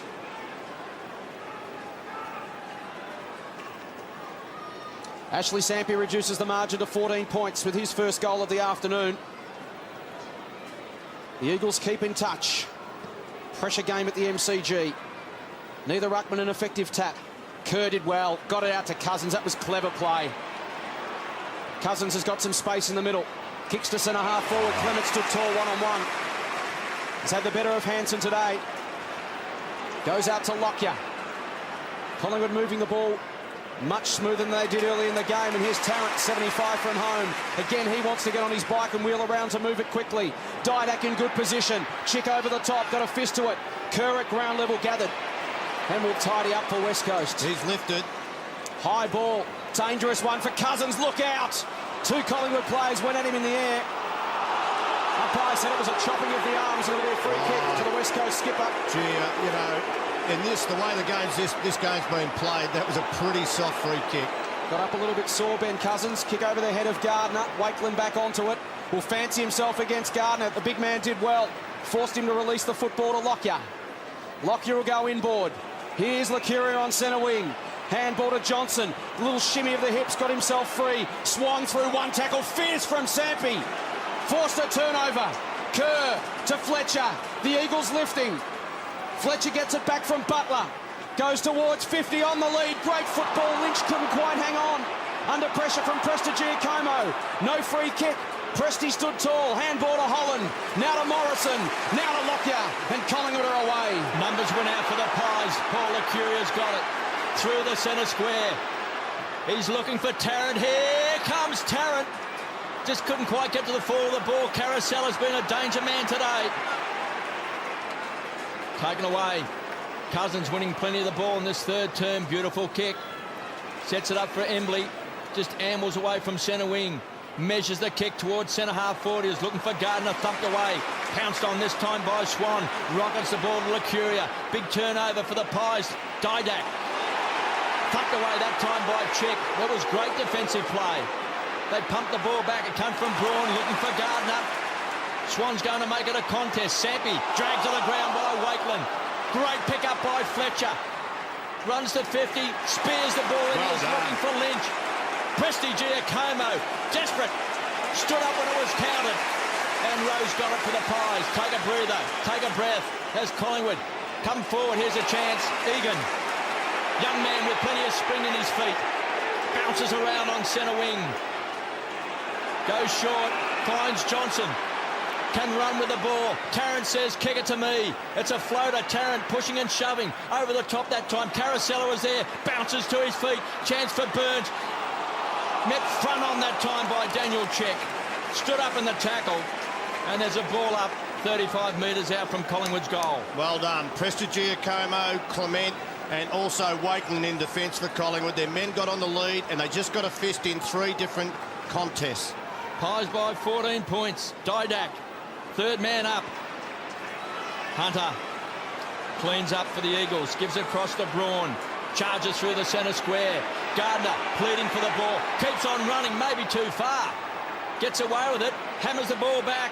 Great grab taken by Lynch. Takes Presti Giacomo on the goalpost with him. Well, Quentin Lynch, this is where I just wonder about his footy brain. You've got the ball in your hands, and you know that the Collingwood players are trying to get in your head to give the ball up, and he just wants to get involved in it. That's when he's going to get Presti Giacomo, when the ball's kicked over their head, can hold him off the line, and he took a very good one-handed mark. But, gee, I wonder about sometimes Quentin Lynch and how he thinks about the game. He's kicked 11 goals for the season. This is a big one. This to get within 8 points. Oh! Kicks him to the man on the mark. Tarkin Lockyer. This could be a monumental turnover for Collingwood. That'll lift their spirits. Here's a chance. Didak. No, it's Rowe. Takes a one-hander. Screaming for the ball is Davies. Rowe. Pondering inactivity. Now hammers the ball back. Here's a chance. Tarrant. Drops a sitter. Too easy for Tarrant. O'Brien somehow shovels the ball out. It was taken by Lucuria. Kerr, great play. Dances on the spot. Oh, well done. Hippy shake. Chance for James Clement. Comes away, hammers the ball in. Gives it across to Fanning. They'll stand and deliver. Great smother off the boot. Desperate stuff at the MCG.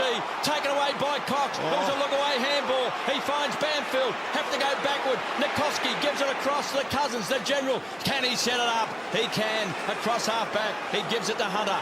The Eagles working overtime in defence, but they did not panic under pressure. Embley at half-back. And let me say, there was plenty of pressure. Fantastic standard of play. This is what you come to watch footy for. One of the games of the year, this. One of the contests of the year so far. It has had all the intensity you can ask for. Top against bottom. Ladder position means nothing this afternoon. Two sides out there having a decent crack. What do you normally think about someone who gets the ball smothered, KB, when they've got a set shot on goal? Well, great grab. Something that should never happen. Fanning over the top. You should be able to go back, particularly when you're that close, Tony. You go back. No need to get that close to the man on the mark, but it's great guarding the mark. Put your hands in the air, stand on your toes. Rowe goes long to a contest. Carousel has been dangerous today. He's been the ideal foil for Chris Tarrant. They've been a dynamic double act inside 50 for the Pies.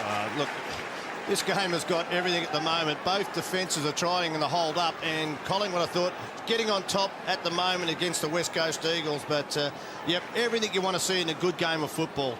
Tough, uncompromising.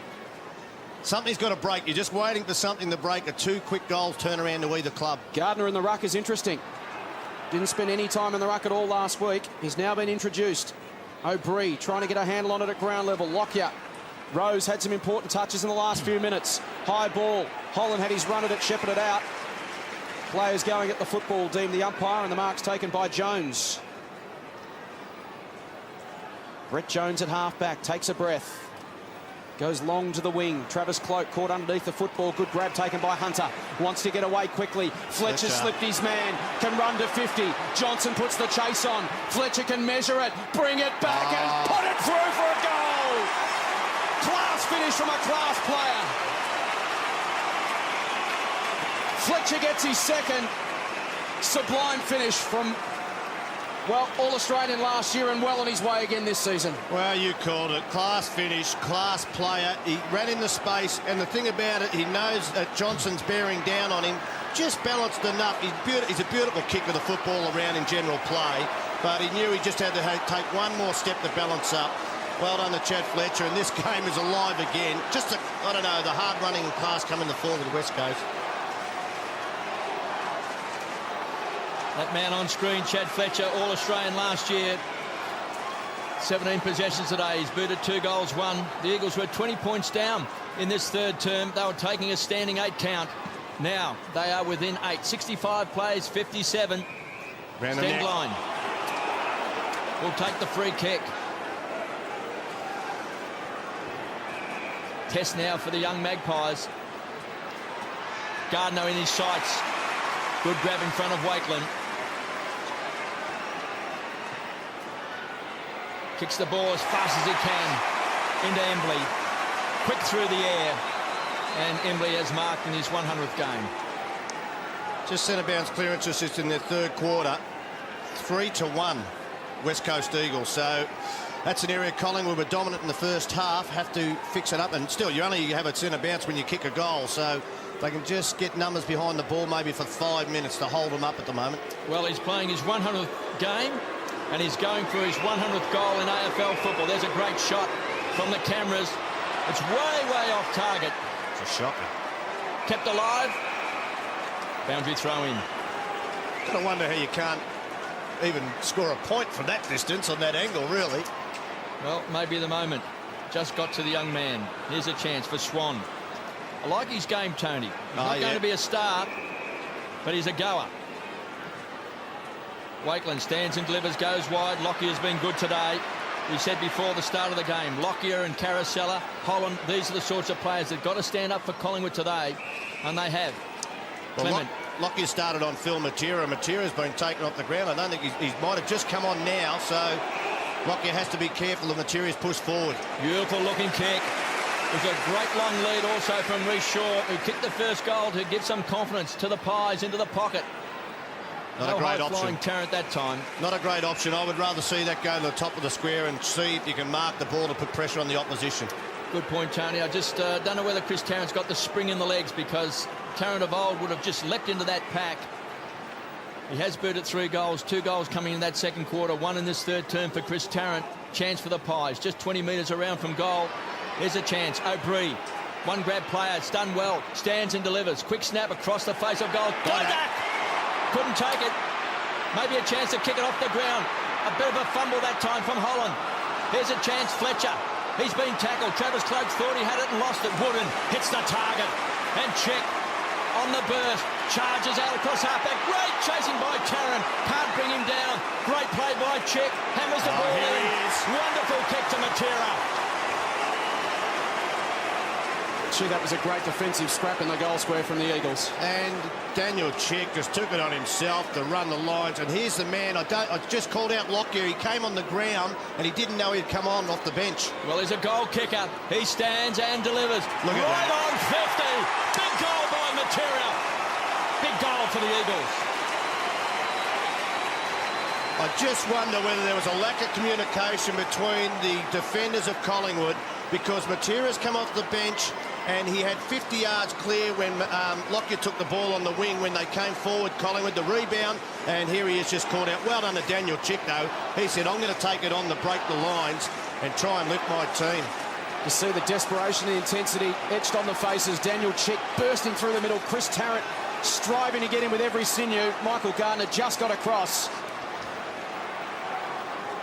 A 2-goal turnaround, courtesy of the West Coast defensive scrap in the goal square. Phil Matera gets on the end of it for his first goal. And it's game on at the G. We've played 18.5 minutes in the third term. 2 points the margin. West Coast lifting. Cloak the backhander. Samp into the middle. Swoops on the football. Out wide, Cousins, a gut-busting run to get there. Couldn't quite, but controlled it well. Steps around Shaw. Across the body, down the line. Stenglein had to sit and wait. Chips it short. Kerr's right on 50. Off a step, a floating kick. Hansen at the back. Clement on his shoulder. Plenty of great one-on-ones this afternoon all over the ground. Gee, Ashley Hansen, he knows now playing against a class act like James Clement, and I think they might have pushed him to full forward because James Clement has rebounded too well for Collingwood, so John Worsfold's made the move. Throw in danger zone. Matera lurking again. He's dangerous. Fabulous Phil. At ground level, Licuria comes in over the top. Umpire will bounce 10 metres out from the West Coast goal, and they have lifted to the challenge. Just have a look at the set play here. See what they set up. Is anybody between this pack and the goal square? We can just see there Hansen's in there, but Gardner, looks like Lynch will do the ruck work. I think Gardner's better at it. Here he is now. Gardner in over the top. Thought about taking it out of the ruck in the end when he realised he was going up uncontested. Licuria to Johnson. Outside defensive 50, numbers for West Coast. Sampi can get it in quickly inside 50. A lunge from Stenglein, and he's got it. This to put the Eagles back in front. They have rallied very, very well. Collingwood led by 20 points with Chris Tarrant's goal at the 4-minute mark. Sampi replied 2 minutes later.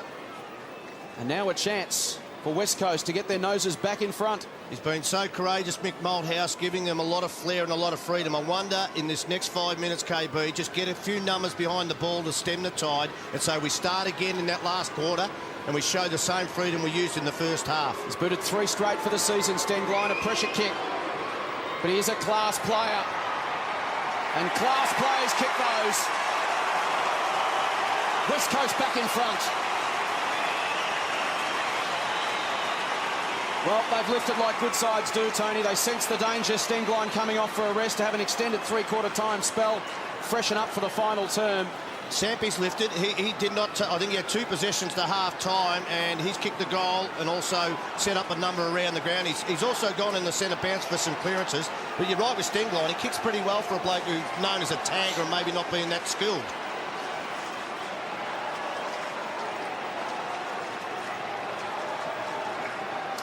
There's Stenglein taking a breather. 4 goals to 1 in favour of the Eagles in this third term. It's a horrible trend, KB. You would have liked it if you kicked a goal, you came off and had a spell. They've played 21 minutes into this third term. Collingwood led by 20 points not that long ago. Here's a chance for Cloak. Trying to get it down towards Licuria, taken away by O'Brien, working hard in the clinches. Here's a chance for Holland. Thumped forward that time by Sampi. Straight in the arms of Morrison, playing against his old side. He was caught high, slap across the face. OK, let's watch the momentum now. Cox has gone off the ball and Quinton Lynch is into the ruck. Good spotting. Finds Licuria right on the point of the centre square. A lot of leading for the Pies. Caracella out in front, got a shot that time from Nikoski. He just got forced under the ball, and Nikoski then just a little bit lazy. And Blake Caracella has been a goal kicker right throughout his career with the premierships with Essendon, premiership, of course, with Brisbane Lions. If he kicks this, it'll be his 200th career goal. He's a good player. He just... Everybody was a bit critical about Collingwood when they did draft Blake Caracella. No doubt about the free kick with a new interpretation of chopping and pushing. But he just finds space, and I think he was the best going around in that late season draft. This to get Collingwood back in front by 2 points. Just on 5 minutes left in this third term. Blake Caracella measures the kick and bangs it home.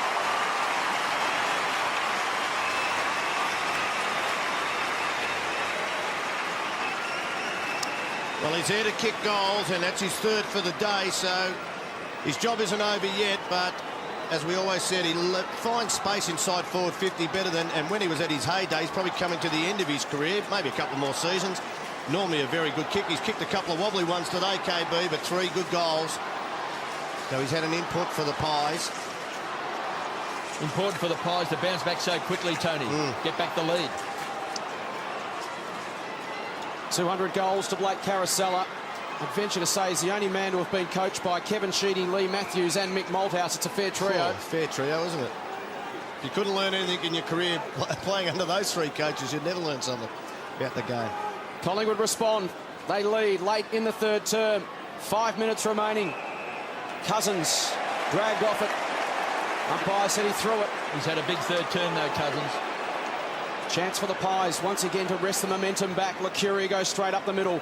Rowe works to the front of Banfield. It goes to the back. Here's Rowe at ground level. Picks it up. Snaps. Bounces. Hits the post. Does it just the wrong side.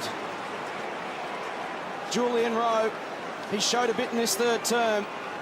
He's a talent. Very talented player. Great to see that they haven't dropped him back to reserves when things haven't been going well. Played 8 of the last 9 games last year. Played 8 of the first 9 this year. Put 8 kilos on over the summer. He'll turn 20 next Wednesday, Julian Rowe. An exciting prospect for the Magpies. 3 points the margin. 4.5 remaining in the third. Tidy kick in from Banfield. The mark taken by Jones. He's had a power of work to get through this afternoon. Cousins just backward of the wing. Down the line towards Hunter. Awkward one for him. Doesn't want to give away a free kick and doesn't. Throw in centre wing. He and Ben Johnson return to the field of battle, as does Tyson Stenglein. Gardner into the ruck now. Interesting move, that. Yeah, I think, look, again, I think Quinton Lynch, they lost the last 2 centre bounces, so they changed it over very quickly. That's what they've recognised. Fletcher. Just don't want to lose the momentum, do they, when Cox has a rest. Cousins grits the teeth, as does Maxwell coming the other way, and they put body on body.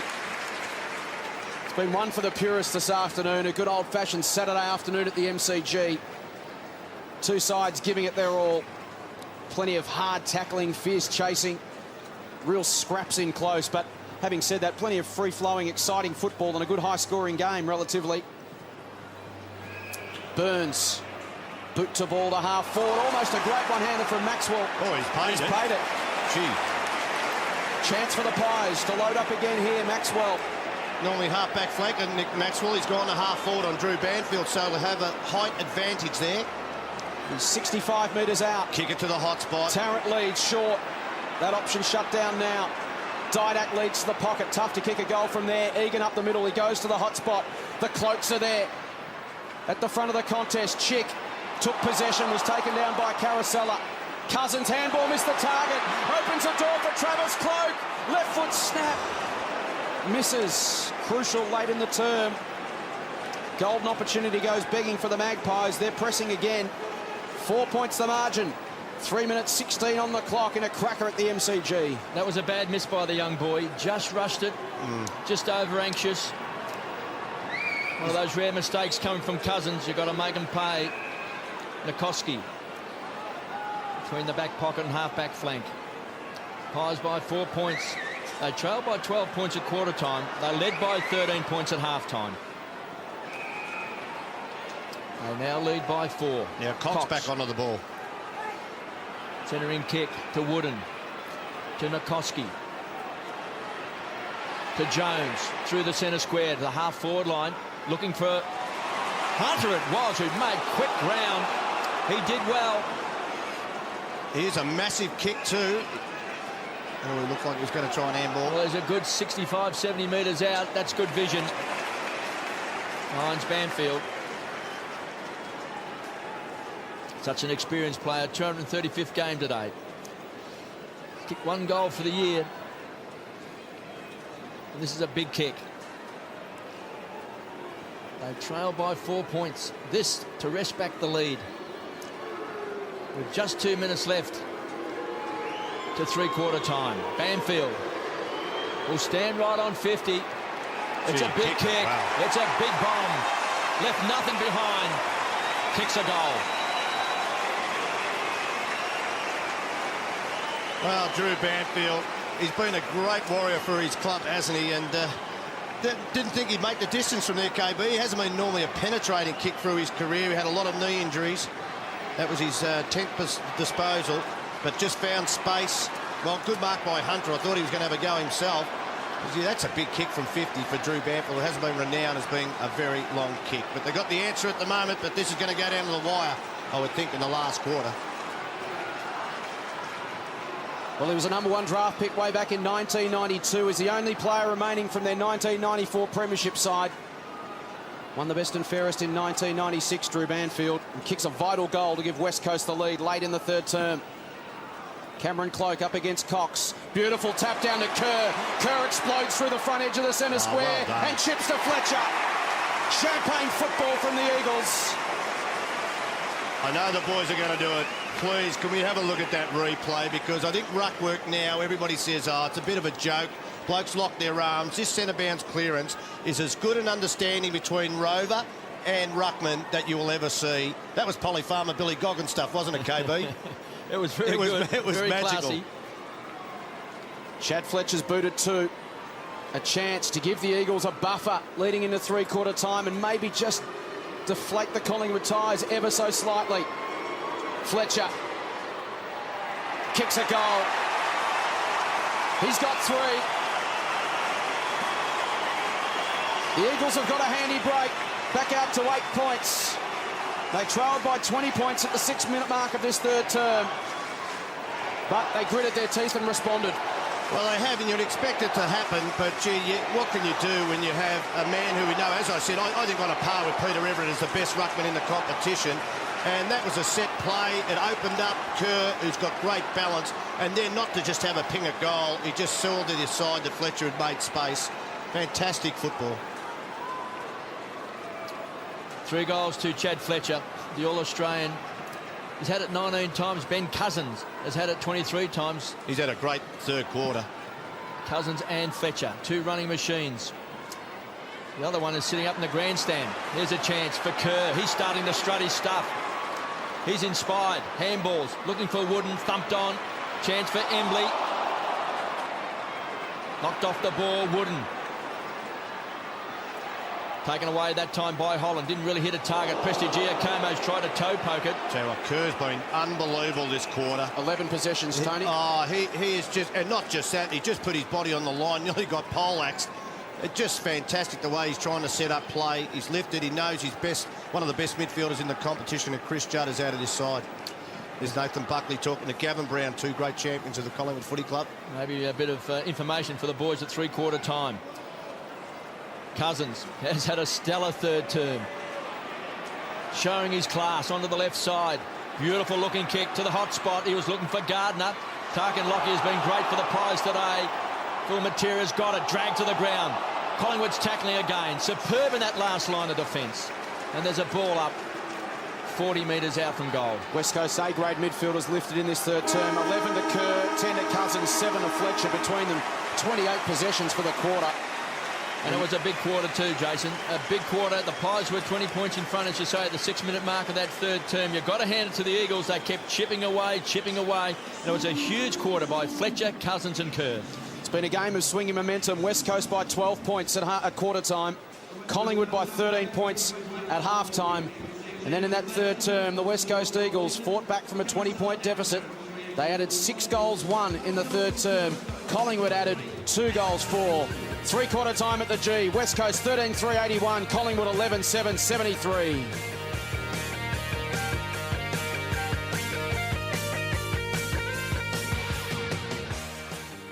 Set for a belting last term here at the MCG. Round 9 action. West Coast responding in the third term. They take an 8-point lead into this final quarter. Cox in the ruck up the tap, pinched by Lucuria. First goal so important here, you sense. Jones not paid, play on the call. We'll have a bounce just inside the centre square. Ben Cousins, 24 possessions, game high. Fletcher's had 20. 19 to Kerr, 18 to Cox. 21 to Holland for the Magpies. Lucuria with 20. Here's Kerr again, farming it out only as far as Rowe. High ball, they'll contest 45 metres out. Cloke worked his man under the ball. Travis Cloke just worked Hunter under the ball nicely, protected the drop zone, and can go back and kick for his second for the afternoon. He's kicked 1 goal in 3 of his 4 senior games so far. Gee, he did that well. So a chance to kick 2 for the first time in his short career. Short, but may I say, very promising. Well, Adam Hunter is no slouch, isn't he? He had back position, then went to the front. Maybe think he's got the body strength over Cloke early in his career, but Travis just pushed him under the ball. Fresh signs. Pressure kick for the youngster. 18 years of age, playing game number 5, Travis Cloke.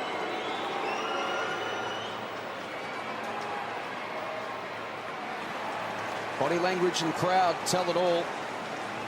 Minor score for the Pies. And as you mentioned, Tony, it's all about conversion now, taking your chances when they present themselves. Gee, I think he's a very impressive player, Travis Cloke. He's going to have a long, long future at the Collingwood Football Club. Nikoski has got it from the kick out.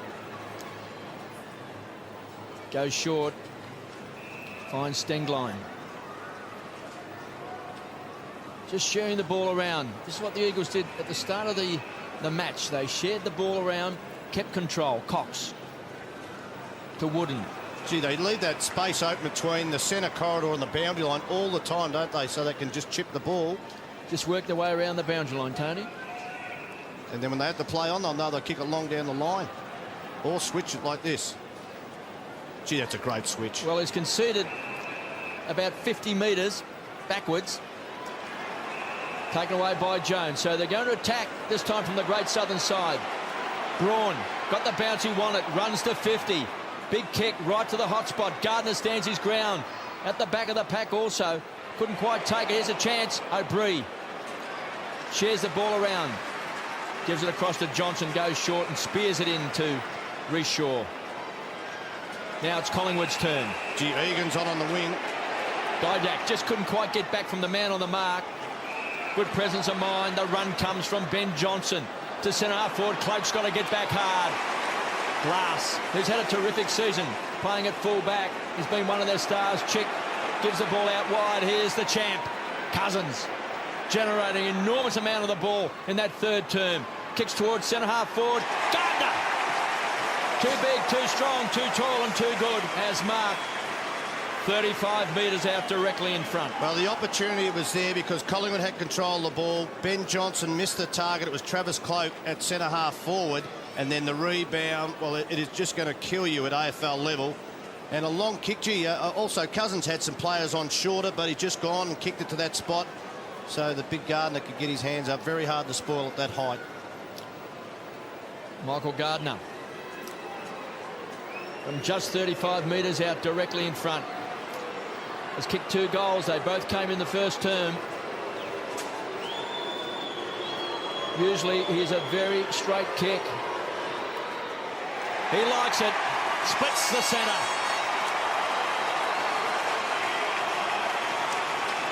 Three goals to Gardner.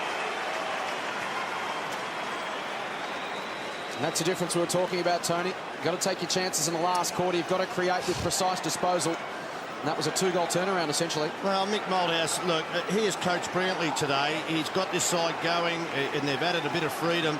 But what can you do when you miss set shots on goal? Travis Cloke, and the youngster doesn't mean to miss them, but then it just comes up the other end of the ground, and they make you pay, and that's what good sides do. And that's what sides who are emerging like Collingwood have to do better. So the challenge now, late at Collingwood.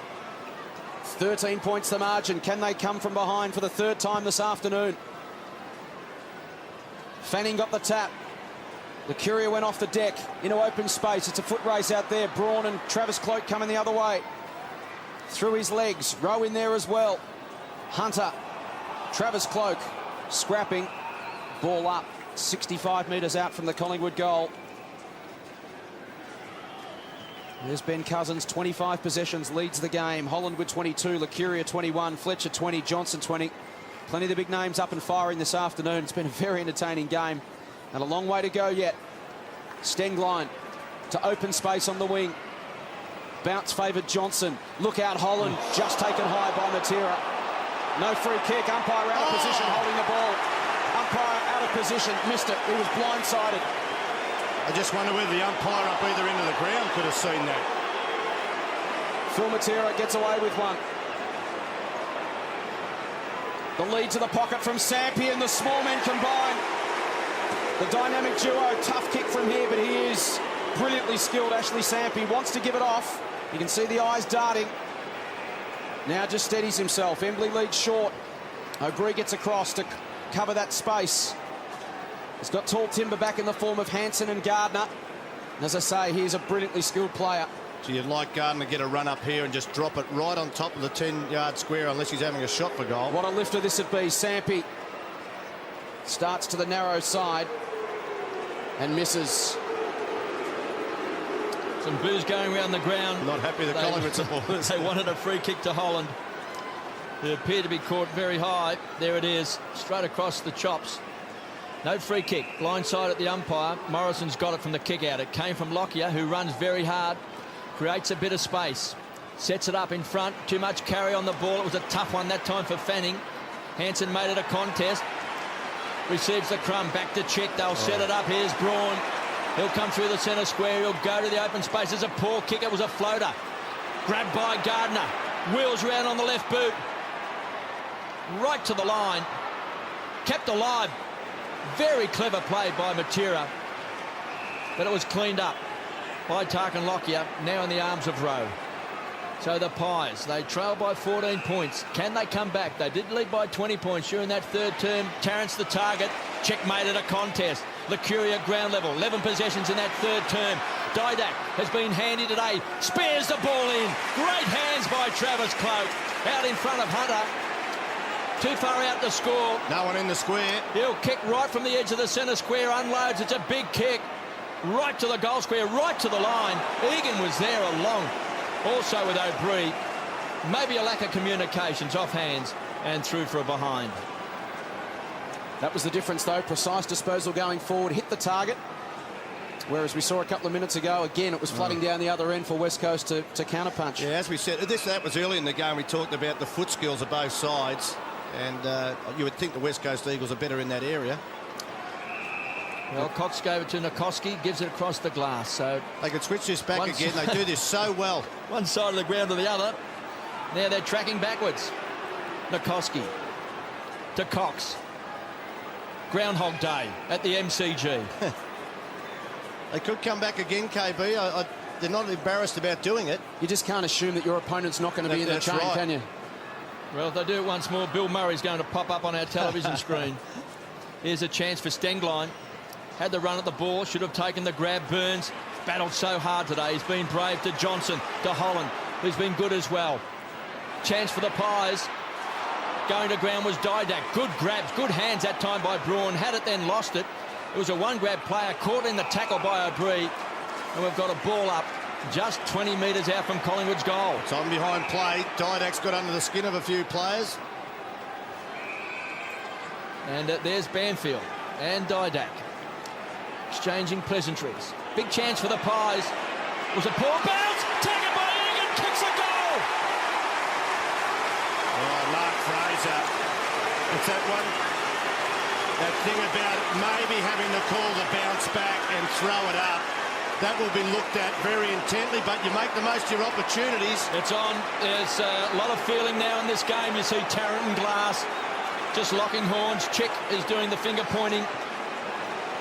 Ooh-wee. So what do you call that, a ruck clearance or a crumb? Well, let's have a look. We'll see what takes place here. There's a high one that time by Didak. That was just prior to that bounce, if you could call it that. Chris Egan gets his first goal in league football, and it comes in controversial circumstances. A poor bounce. He pounced, and it's 7 points the margin. Alan Didak into Drew Banfield, into Chick. Oh, that's a free. Oh, should be a free kick. Didak went down, but the umpire didn't pay it. Sensible umpiring. Let it go. Cousins, sock it off the ground. Holland. We've plucked one out here. Holland. It's going away with Phil Matera. The crowd roaring here at the G. We're building to a climax in this one. It deserves a grandstand finish. Matera run down from behind. The umpire called play on, so it was a good decision. You're allowed to tackle from behind if the umpire calls play on. Egan lopes away. The youngster will go to 65. He goes to the pocket looking for Tarrant. Hunter did well. Worked him under it and took the mark. Again, not the greatest option. Should have gone back to the square. Tarrant led there, but moving, go all the way. Egan. Glass. Awkward looking kick. Shaw read it. He'll play on. Reshaw from 50. Chips to O'Brien. Handball over the top. Dangerous at the feet of Caracella. He's got time to shoot and goal. Oh. They did it the hard way, but they did it. Blake Caracella kicks his fourth. The handball went right at his feet. A younger player may have panicked. Blake Caracella, clean hands, stepped around an opponent and finished. Well, Why handball, Tony? is this low percentage football when you're 25 metres out? And I know they're taking risks today, but I thought this was a big risk from Shane O'Brien. And like I said, without a very senior player on the end of it like Blake Carousel, it could have been a different result.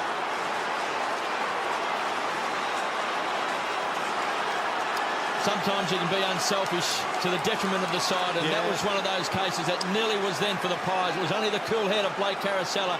He's kicked a goal in every quarter so far. The Pies are within a point. Again, the bounce wasn't so good. It's a high ball. Here's a chance. Cousins. He'll stand tall. Ben Cousins has been a star for the Eagles, looking for Gardner, his partner.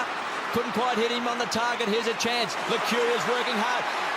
Good chasing and tackling that time. Here's a chance now also for Holland. Rockets a ball wide. Burns had to hit it hard. Slid into the contact, into the tussle there. Here's a chance. Rowe backtracks and conceded ground. Gave it across to Travis Cloak, who toe-poked it to Ben Johnson. Sidesteps and sidetracks. And finds Didak. He's got under the skin of a few Eagles players today. Alan Didak. He could kick this if he took his time. Well, he stands. He'll have to kick it from the edge of the centre square. That's a good 58 metres, 59 metres out. Alan Didak. The Pies trail by a point. Any score will level up this game.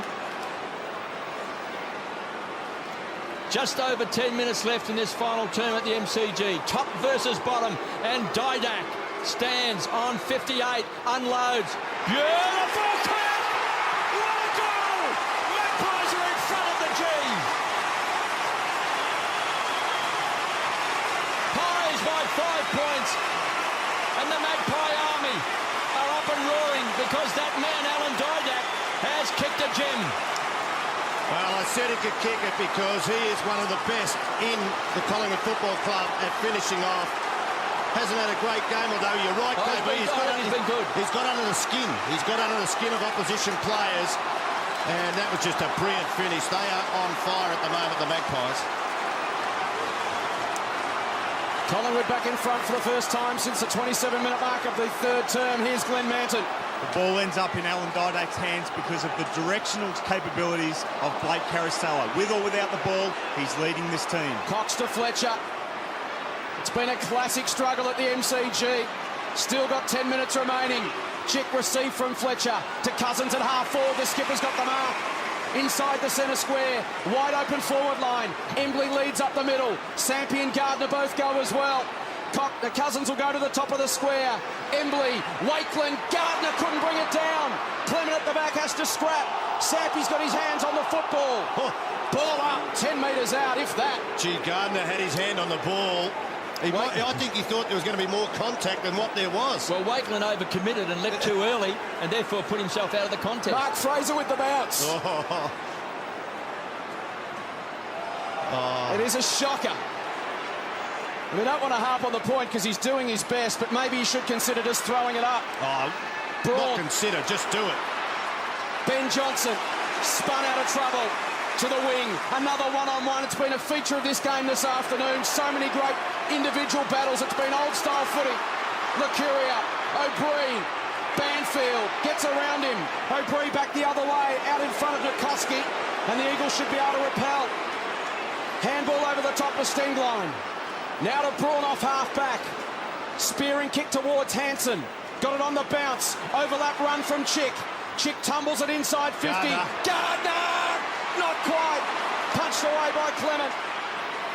Matera was taken off it. Umpire said he did not have possession. It had to be a free kick, but Gardner should have marked the ball again. It was great defensive play by James Clement. Wasn't it? He was desperate. He got his fist to the ball. It was wonderful defensive play. Yeah, you've got to pay a free kick for that. But look, Mark Fraser, and it's great to see him, an ex-player being involved, but he has to throw the ball up. I don't think there's any embarrassment with that because it has cost a goal. Phil Matera booted one in the third.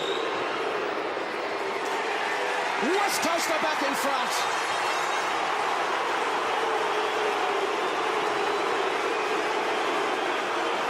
It's been a game of swinging momentum all afternoon.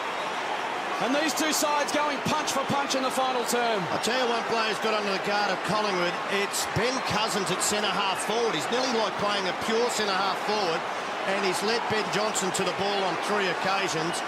But, this is what you come to the football for.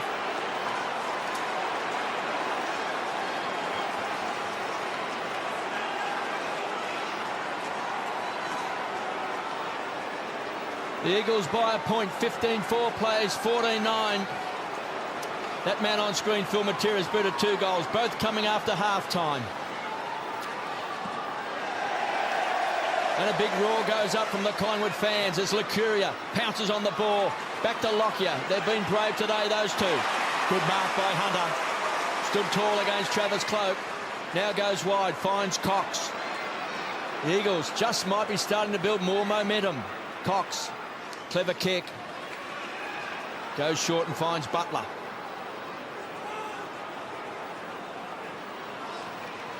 To Braun. Just slowing things down. I'd like to open up this corridor between the boundary line and the centre square. They just lead into it all the time, the Eagles. Here's a chance for Fletcher. It was a wild handball. Has been taken away by Burns. Gives it across to the runner. Johnson out wide. It's looking for young Egan, who kicked the goal in this last term. The young man just lopes onto the ball. He needs a cool head. Great play that time by Jones. Now they have to backtrack and retreat. They concede ground, the Pies. Young Egan, just not enough intensity on the ball as Curia pumps the ball back. That was desperate there. Then that pack, it was a big punch away. Cousins, cool under pressure. What a star. What a champion. Taken away by Travis Cloak. Gave up the ball. Morrison, the tackler. Taken by Fanning. Handballs it out. Somehow shoveled it out to O'Brien. Stands and delivers. They need a wise head. He's got it. It's Reece Shaw. Reece Shaw looking for Didak. He kicks a goal. Magpies back in front by 5 points. What a game at the G.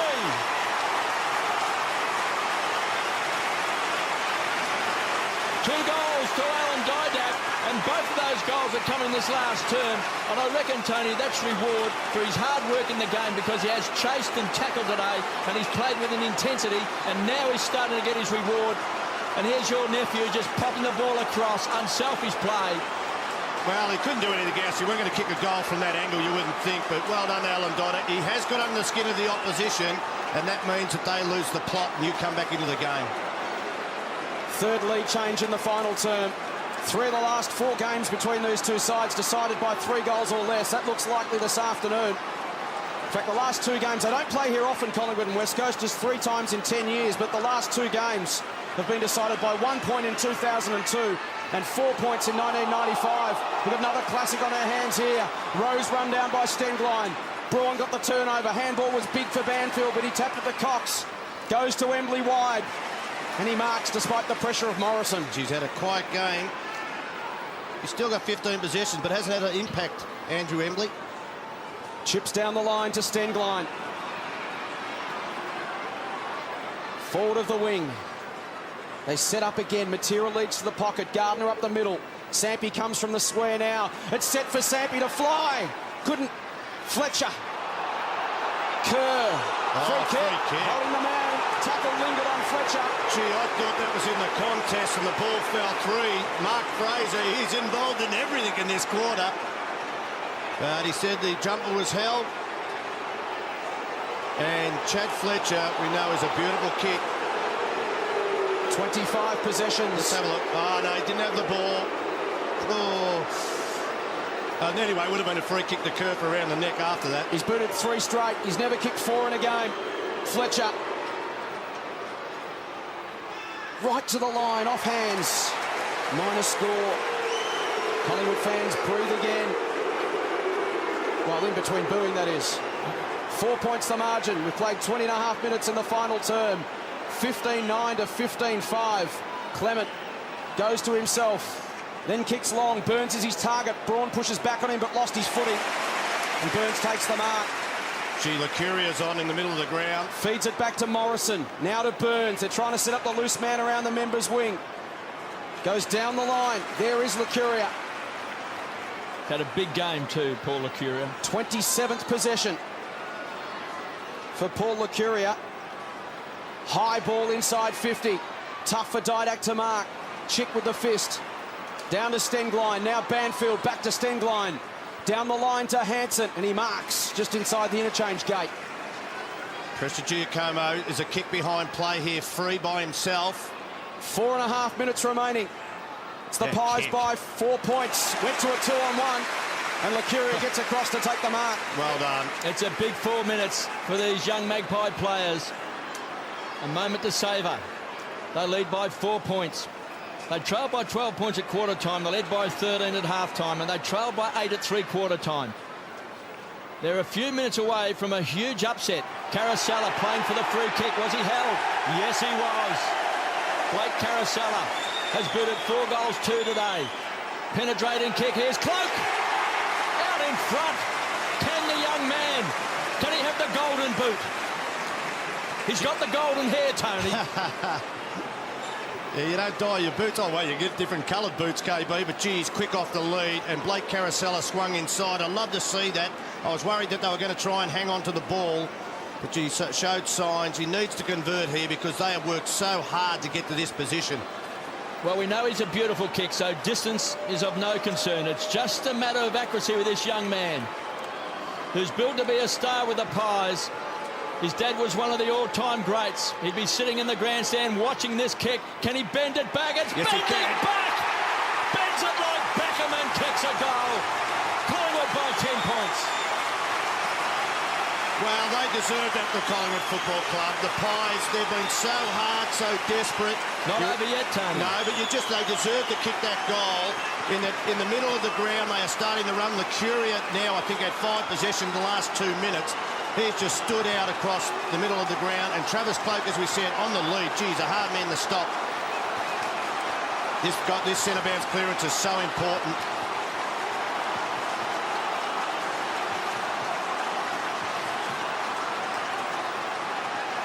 Collingwood by 10 points. There he is. His dad and his brother, his older brother, Jason.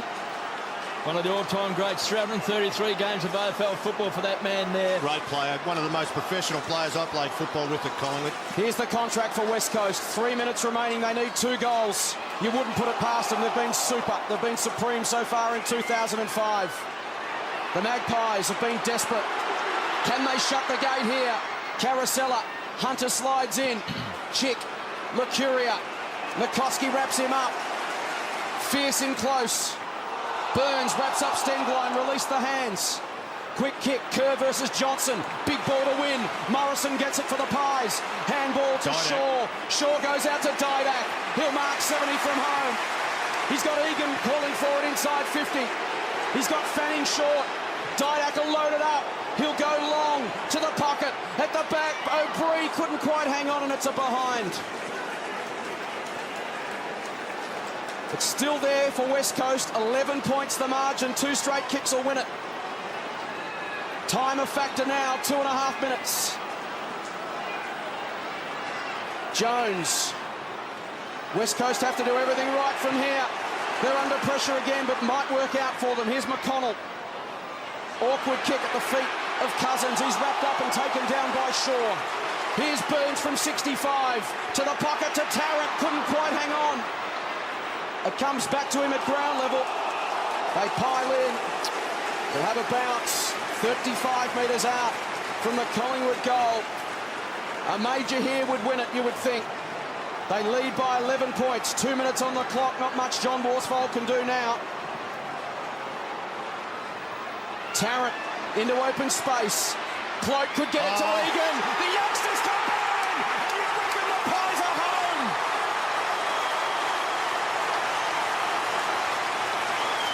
Egan gets his second. As good as West Coast have been, would be an amazing performance from here. They need 3 goals in less than 2 minutes.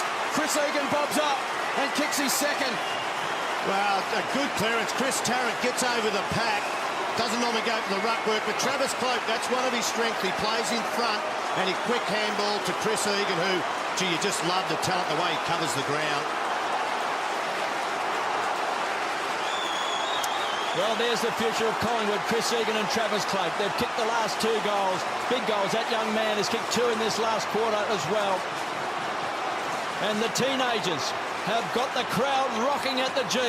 112 players, 95. By 17 points, it's the Pies. Licuria's been grand today. And holding the ball, so it's all going the Pies' way. 27 shots to 20. Paul Licuria, a minute and a half to go. This is a memorable victory for Collingwood. This is going to kickstart big things, you would assume. O'Brien has been good today as well. All those experienced players have stood up today. This man included, Holland. Back edge of the centre square. Across half back. Time is of no importance to Collingwood. Reece Shaw just glides onto the ball. 60 seconds left before a roar go around this stadium that we haven't heard for a long time. John Worsfold just pondering. Nothing to do now as Rowe takes an easy chest mark. As Collingwood just wind down the clock. Reece Shaw runs onto the ball. Now puts the foot on the accelerator. Good tackling and chasing by Ben Cousins. Now the whistle is gone. It's gone back because he was slung after he got rid of the ball, Reece Shaw. So he'll take the free kick. And Simon Prestigiacomo right next to him just saying, settle down. No, it's going to go down to Prestigiacomo because it was after he got rid of the ball, KB. Okay, so where the ball lands. Last person to touch the ball. Lands on the ground. Now Prestigiacomo kicks the ball now. It's coming. It's a... Blake Caracella's got a free kick. It's coming all the way down. It's a 50-metre penalty. It's going all the way down to about 15 metres out from goal. Is it a 50-metre penalty or was behind play that Blake Caracella had his jumper held? Well, he may have. If he has... It doesn't matter anyway. It means that they go for the greater penalty to the opposition side, and Blake Caracella has booted 4 goals, 1 in each quarter. He's kicked 4-2. Have listened to the roar going around the ground if Blake Caracella kicks this, because we're down to the final seconds as Blake Caracella from directly in front kicks goal number 5.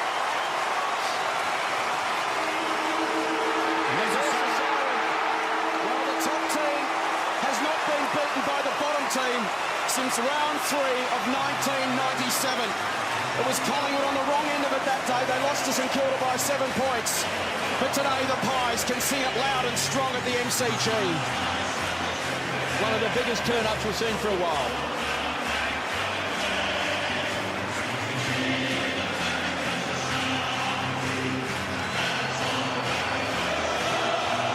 They're the Cloak family.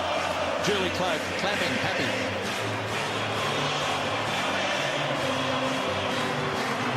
West Coast led by 12 points at the opening change. Collingwood responded to lead by 13 points at half-time. 6 goals to 2 in the third term. So West Coast sees back an 8-point lead. It was a struggle in the final term. The Pies came storming home with 7 goals to 2 to run out. 23-point winners. 18-10, 118. West Coast 15-5, 95. Here's Glenn Manton with Blake Caracella. Well, Blake, that went to plan. Yeah, well, we've been trying to win a game for a long time now and been close a lot of times. And today we got over the line. It's great. And your performance, 5 goals, although you did have a couple of miscued kicks that angered Kevin Bartlett up in the box. How'd you see your own performance? Yeah, it's good to make a most of goals. Just great to see some of the young boys do well today. Trevor Cloak and Chris Lee get that last goal. One of the last goals and kick down there, just fantastic. You're only new to the Collingwood Football Club, but what do you think that win really means for the club moving forward? I think it gives a lot of the boys a lot of confidence. You know, we've been close a lot of times this year, but we just haven't got over the line, and today might give a bit of confidence for the rest of the year. I'll let you go and enjoy the boys' company and also thank the crowd. They were fantastic for you today. Yeah, thanks, Lee. It was a wonderful game of football all afternoon. Collingwood served it up to West Coast. West Coast responded in kind. It's been a tough couple of months for the Collingwood side. They've lost some gun players. They had to back themselves in this afternoon. We said that before the game. They did that. They took a risk. They rolled the dice and it paid off. It was one of the best games we've seen this year because the chasing and the tackling in this game, the pressure.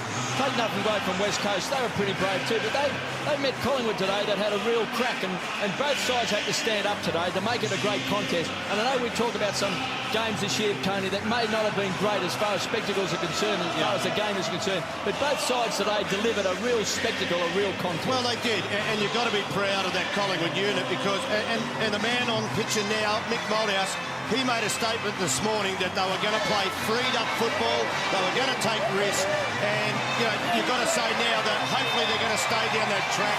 They've got a lot of young talent there, but they've been under pressure for a couple of months now, and it's great to see that's paid off. Priority pick, schmiority pick. Fans come to the footy to see their team win. Exactly. Don't even think about that you're going to throw games just to get a priority pick. But very proud to be an ex-Collingwood player to watch the way they went about it. And Kevin Bartlett said the pressure that they applied to West Coast, they run to the pump for the whole game, even though they got out to 2 or 3 goals. They just kept at it and at it. And that man in front of the coach, Mick Malthouse, Paul Licuria, his last half was sensational football. West Coast gritted their teeth this afternoon. They were challenged by a good, ferocious young side. West Coast showed a bit themselves. Whilst John Worsfold would be disappointed with the result, there are some positives that he'll take away from this experience this afternoon. They've got 3 more games here before the finals, West Coast, and we don't look ahead too far, but they do have an opportunity to get back to Melbourne.